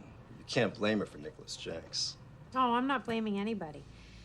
Joanna must have been pretty bitter. I mean, the ink is barely dry on their divorce, and Crossed Wire becomes a huge bestseller. Well, don't you think she had good reason to be bitter?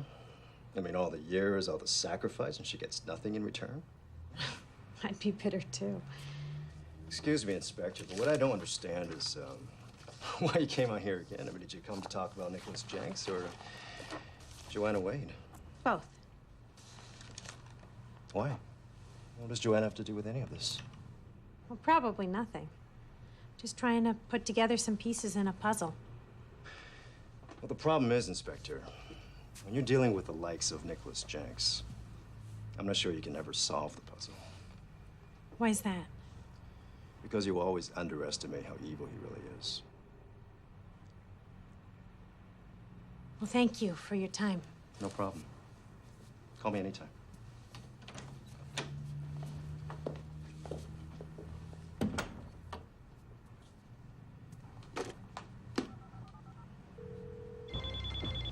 Hello? Joanna, Oh, hi. Yeah, we still on for tonight? I just had this weird visit from that lady detective. She was asking all about you. Me? I don't know what the hell she was fishing for, and she was definitely fishing. Listen, pick me up at 8 still, okay? Bye. Have you been sleeping? Any more fainting spells since last time I saw you? No. Any more vomiting blood? No. Any general discomfort? No. Why, did something new show up on the test? Yes, it did. I'm getting worse. Nope. Actually, just the opposite. Your erythrocyte count jumped back up. See? You're actually building red blood cells again. Well, what does that mean? Well, you're not miraculously cured, Lindsay. Let's be very clear about that. But? Well, this is encouraging. Very encouraging. Oh, sorry. What's up? The driver was pronounced dead at the scene. The front passenger, Deputy Sheriff Reggie Moore, had a slight concussion. Nicholas Jenks apparently took advantage of Moore's condition to free himself from his handcuffs and escape the vehicle. Although this is being called the largest manhunt in state history, so far Now authorities... you watch, we're gonna find out the guy paid off one of those guards. That's why there's no trail. You may be right, but he's coming back to town. Lindsay's convinced Jenks has been framed. And he wants revenge on the person who set him up. You need some R&R, Boxer, and quick. Okay, maybe I am crazy. But what if I'm not? Lindsay's right. No harm playing this out. You two have been spending way too much time together. For starters, we should put a 24/7 on Joanna Wade's house. The ex-wife? That's my hunch. She's the one Jenks is coming after. One of the things Joanna tried to sue Jenks for was future earnings. She lost, and it cost her millions of dollars. Didn't Jenks' new wife say Joanna still loved him? Who knows? Another thing about Joanna, she's a fitness instructor. Strong as any man. I don't know, Lindsay. It all sounds too... All of our evidence can be linked to Joanna. She knew what champagne Jenks had, the guns he owned. She was the one who told me about the unpublished book. She had the means, the opportunity to get his clothes, the sample from his beard, which would explain away the DNA. You're forgetting one thing, Lindsay. The killer was a man. Claire established that. Did she? Or do we just think she did? Why is everybody so hostile to the idea that Jenks didn't do it? Because it's ridiculous. I thought the whole point of our little club is to look at evidence in a different, more skeptical way. I thought the whole point was to solve the crime. I don't think we did. Unless you can prove beyond any doubt that the killer was a man. I don't think I can do that. Why not? Because we have 2 killings with a gun, 1 with a knife, and 1 with a crossbow. And the only DNA evidence we have is from a man's beard. Well, you keep meticulous records. There must be something, some indication. I know what you're really saying is maybe I missed something. Don't be so defensive. Everybody assumed the killer was a man. Maybe if you look at things from another angle. Okay. I will take another look. Thank you.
at once? This must be really important. We came to eat a little crow. You found something. Joanna Wade's phone records show she made 2 or 3 calls a day to someone we have now identified as her boyfriend. Her secret lover is Derek Lee, the literary agent. According to her boss at the health club, they've been hot and heavy for more than a year. And that's not all. We checked motor vehicle records. On the day of the killings at the hot springs, an SUV was ticketed for failure to pay the park entrance fee. The SUV was registered to... Joanna Wade. Exactly. Doctor? Remember when I told you about the first groom who was killed and he was so scared he wet the floor? Well, that's how it was labeled when it came over from the crime lab, and they were wrong. It was the killers. The killers? Well, why would the killer pee his pants? Well, I'm not a psychiatrist, and maybe this is the first, and she was really, really scared. Whoa, wait, you said she. Since Assumption is the mother of all screw-ups, I went back and checked for possible gender identification, and I found red blood cells, lots of them, and they wouldn't be found in a man's urine unless he had a bleeding kidney, which Jenks had never had. The blood's here because the killer was menstruating. You were right, Lindsay. The murderer was a woman.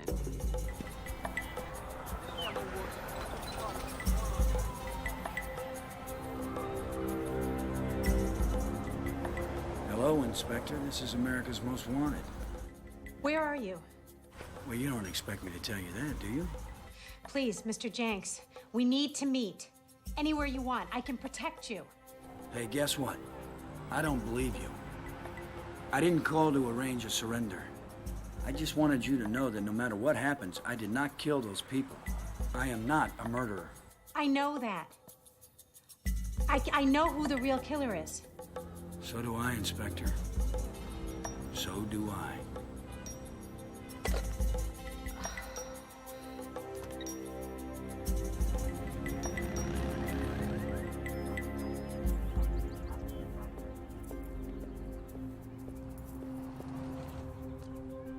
The ex-wife just returned from shopping. Okay, just sit tight until we tell you to move. Jacoby has Joanna covered. What about the boyfriend? Gomez and Perchu have been there since midnight. We have got to make sure that Jenks isn't hurt. If he is innocent... He is, Jill. Claire triple-checked the tests. Yeah. Lindsay, Philip Campbell's calling. Says it's urgent. It's Jenks. Switch it in here. No, keep it outside so we can set up a trace. Yeah. So nice to hear your voice again, Inspector. Please, Nicholas. Nicholas. My, are we getting chummy? I can prove you're innocent. So can I, Inspector. But I'm not gonna let you take the credit. He's in Chinatown. Oh, hey! I thought we were having coffee. Check with Claire. She'll fill you in. Come on.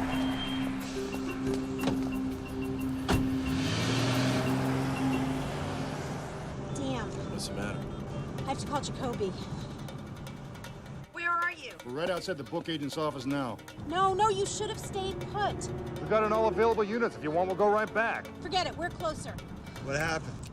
Jacoby went to Derek Lee's. Nobody's at Joanna Wade's.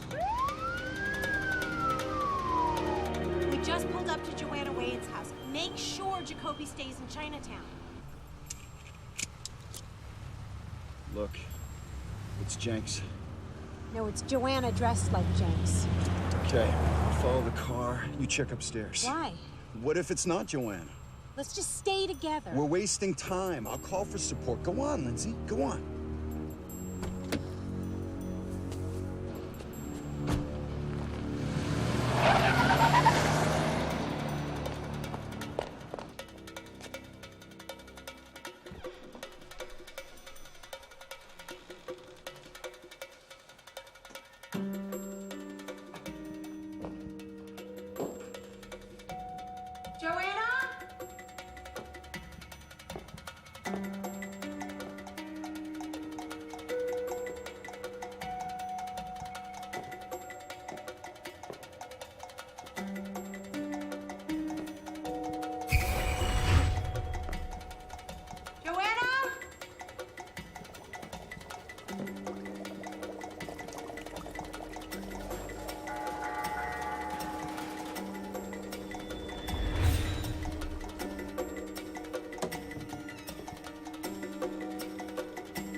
that down.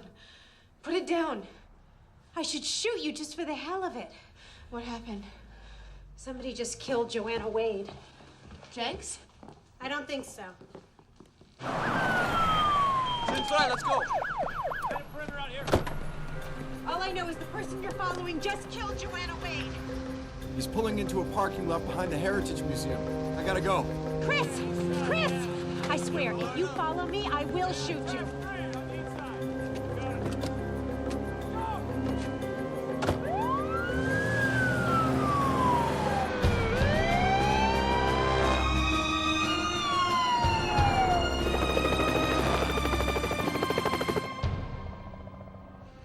Just you and me, Nikki. In this romantic. Right here in the very place that we got married. Look at you. You're pathetic as always. Well, that wasn't a very nice thing to say, Nikki.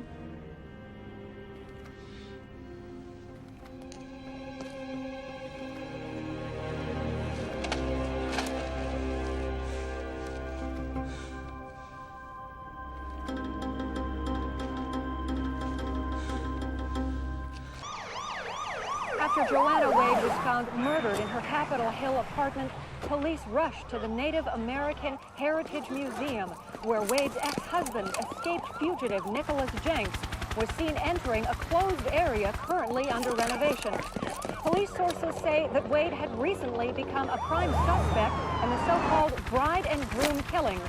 Those same sources also say that shots have been heard inside, and there are unconfirmed reports that an officer is down.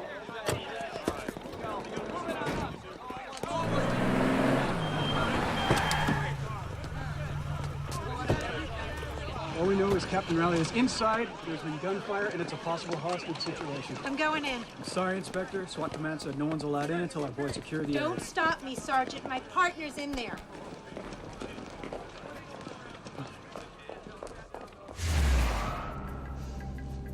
Wasn't I a good wife? Didn't I do everything that you asked? Didn't I do everything that you wanted? What do you want, Chessie? What do I want? I want to see you beg. I want to see you beg for mercy. Like Joanna and all those pretty little brides that you made me murder. Here are your souvenirs, Nikki.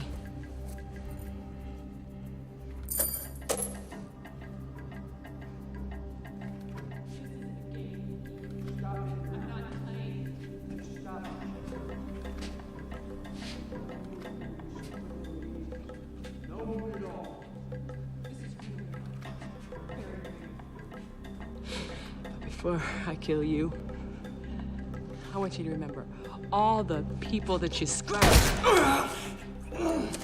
I want you to remember all the lives that you destroyed.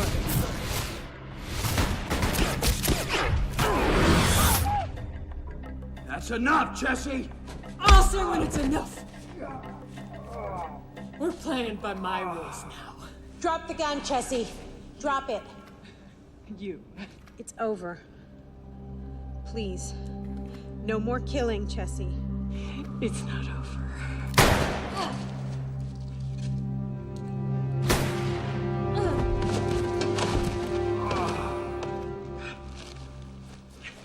See? Told you I was innocent. Lindsay. Chris? You all right? God, no. I never got to tell you. I love you. God, no, don't give up. Oh, God, not now. I've been waiting to tell you. My doctor says I'm getting better. We have a future, baby. Oh, God. No. Oh, God.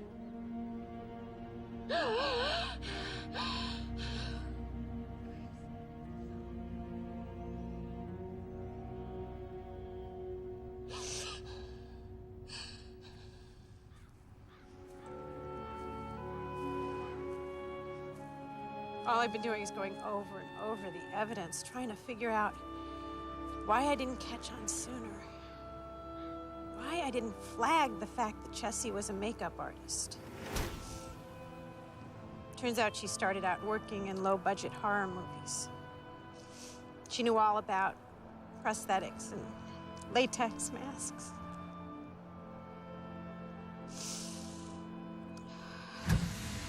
Ironically, my disease is now officially in remission. It's all so strange. I remember one of the happiest times of my life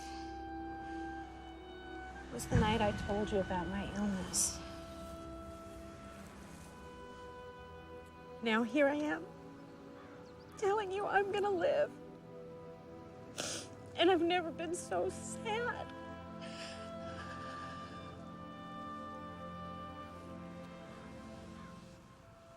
Who would have ever thought that you would be the first to die? I think about you all the time.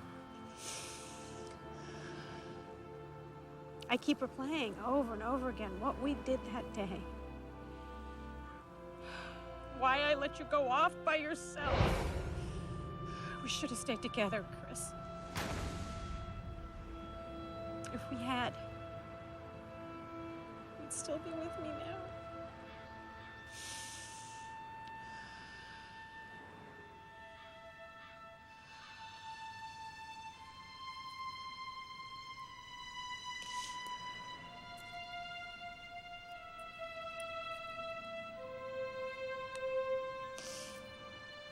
I loved you too, Chris. I hope you knew that.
Son of a bitch.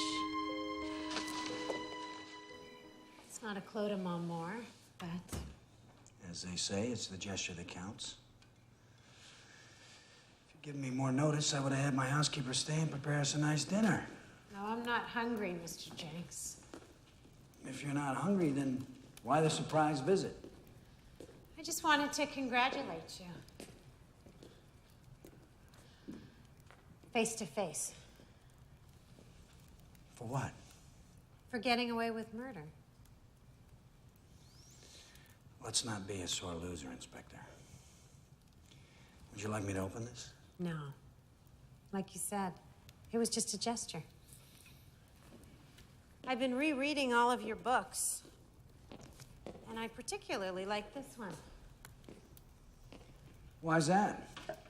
Because in the end, the killer does get away with murder by setting up his accomplice. Exactly the way you set up Jesse. Well, let's not confuse fact and fiction, Inspector. I can't tell you how many times I've gone over everything, every little detail. But like you once told me, whatever you think you know, you're wrong. And you're still wrong, Inspector. Then indulge me for a few minutes. That's all I ask. I'm all yours. Because of the brilliant way you constructed this, everybody assumes that Jessie set you up. Of course, she hated you. That had to be her motivation. Don't forget all my money. Yes, your money. But unlike your novels, we both know that in real life, people can be very unpredictable. Wasn't I a good wife? Didn't I do everything that you asked? That everything included masquerading as you to kill people. Just like you planned it. Only someone as psychotic as Jessie. Someone who had been sexually abused as a child would blindly obey your orders. And I was the brilliant puppeteer pulling the strings. You have been reading too many of my books.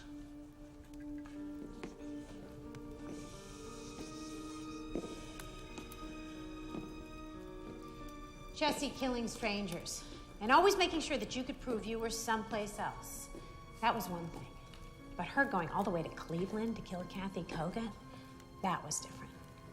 That was personal. And it was your first mistake. It was only a matter of time before we connected the dots. Don't flatter yourself, Inspector. Oh, I know. You wanted us to find you. Like leaving the bloody jacket behind at the first murders. And I'm sure there were many other clues you planted that we never even found.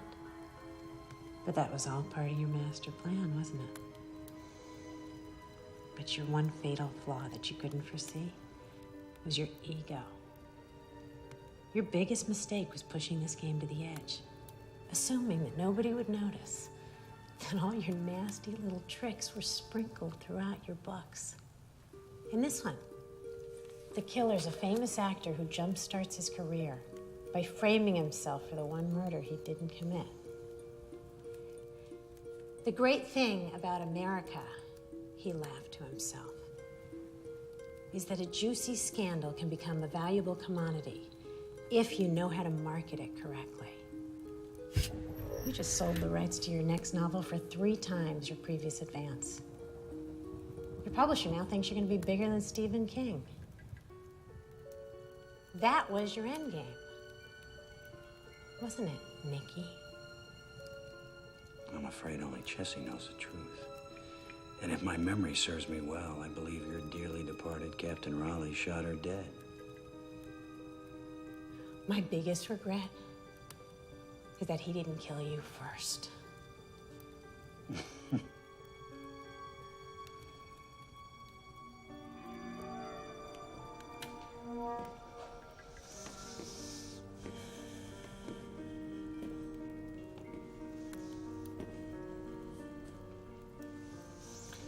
It's true.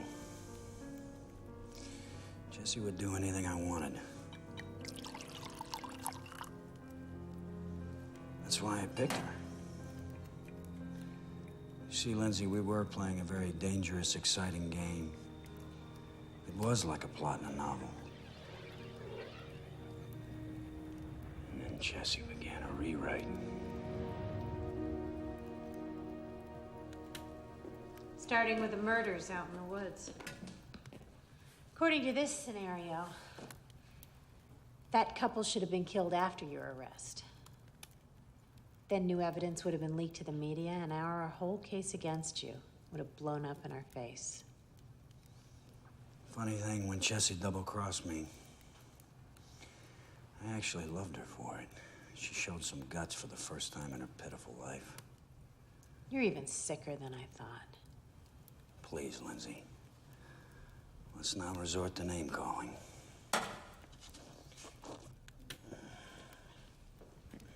sorry I didn't have time to wrap this. It's a copy of my latest book, The Return of Philip Campbell. I think you'll find it amusing, especially the last page.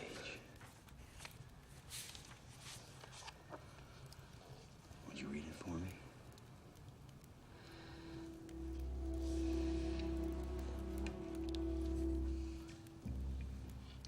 Philip knew the pretty homicide detective would eventually figure things out.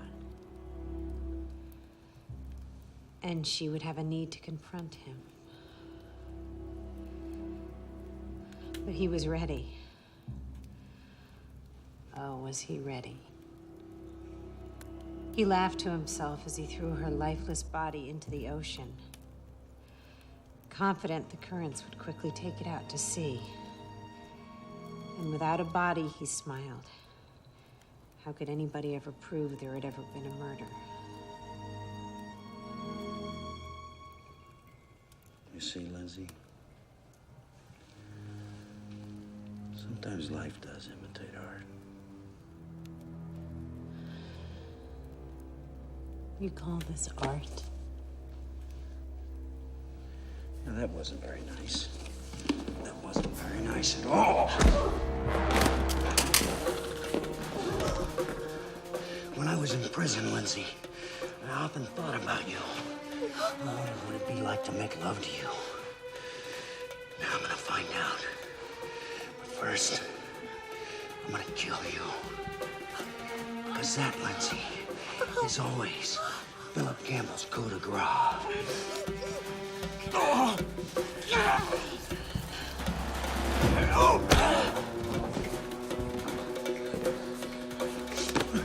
Where do you think you're going?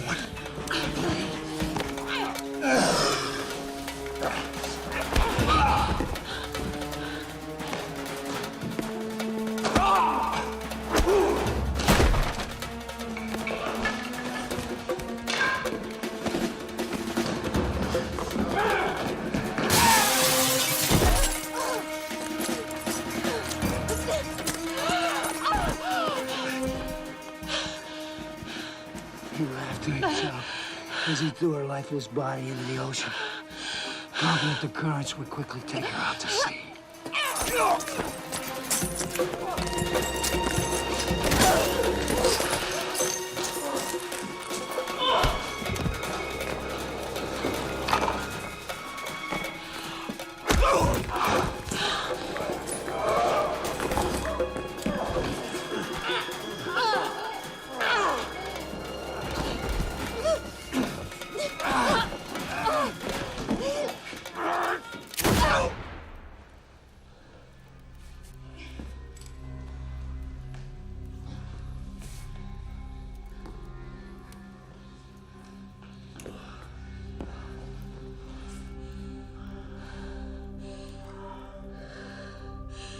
Here's my coup de grace, Nikki.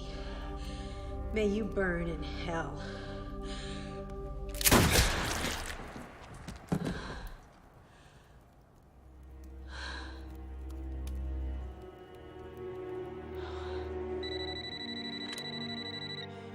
Hello. It's me. Call the girls. I just killed Nicholas Jenks.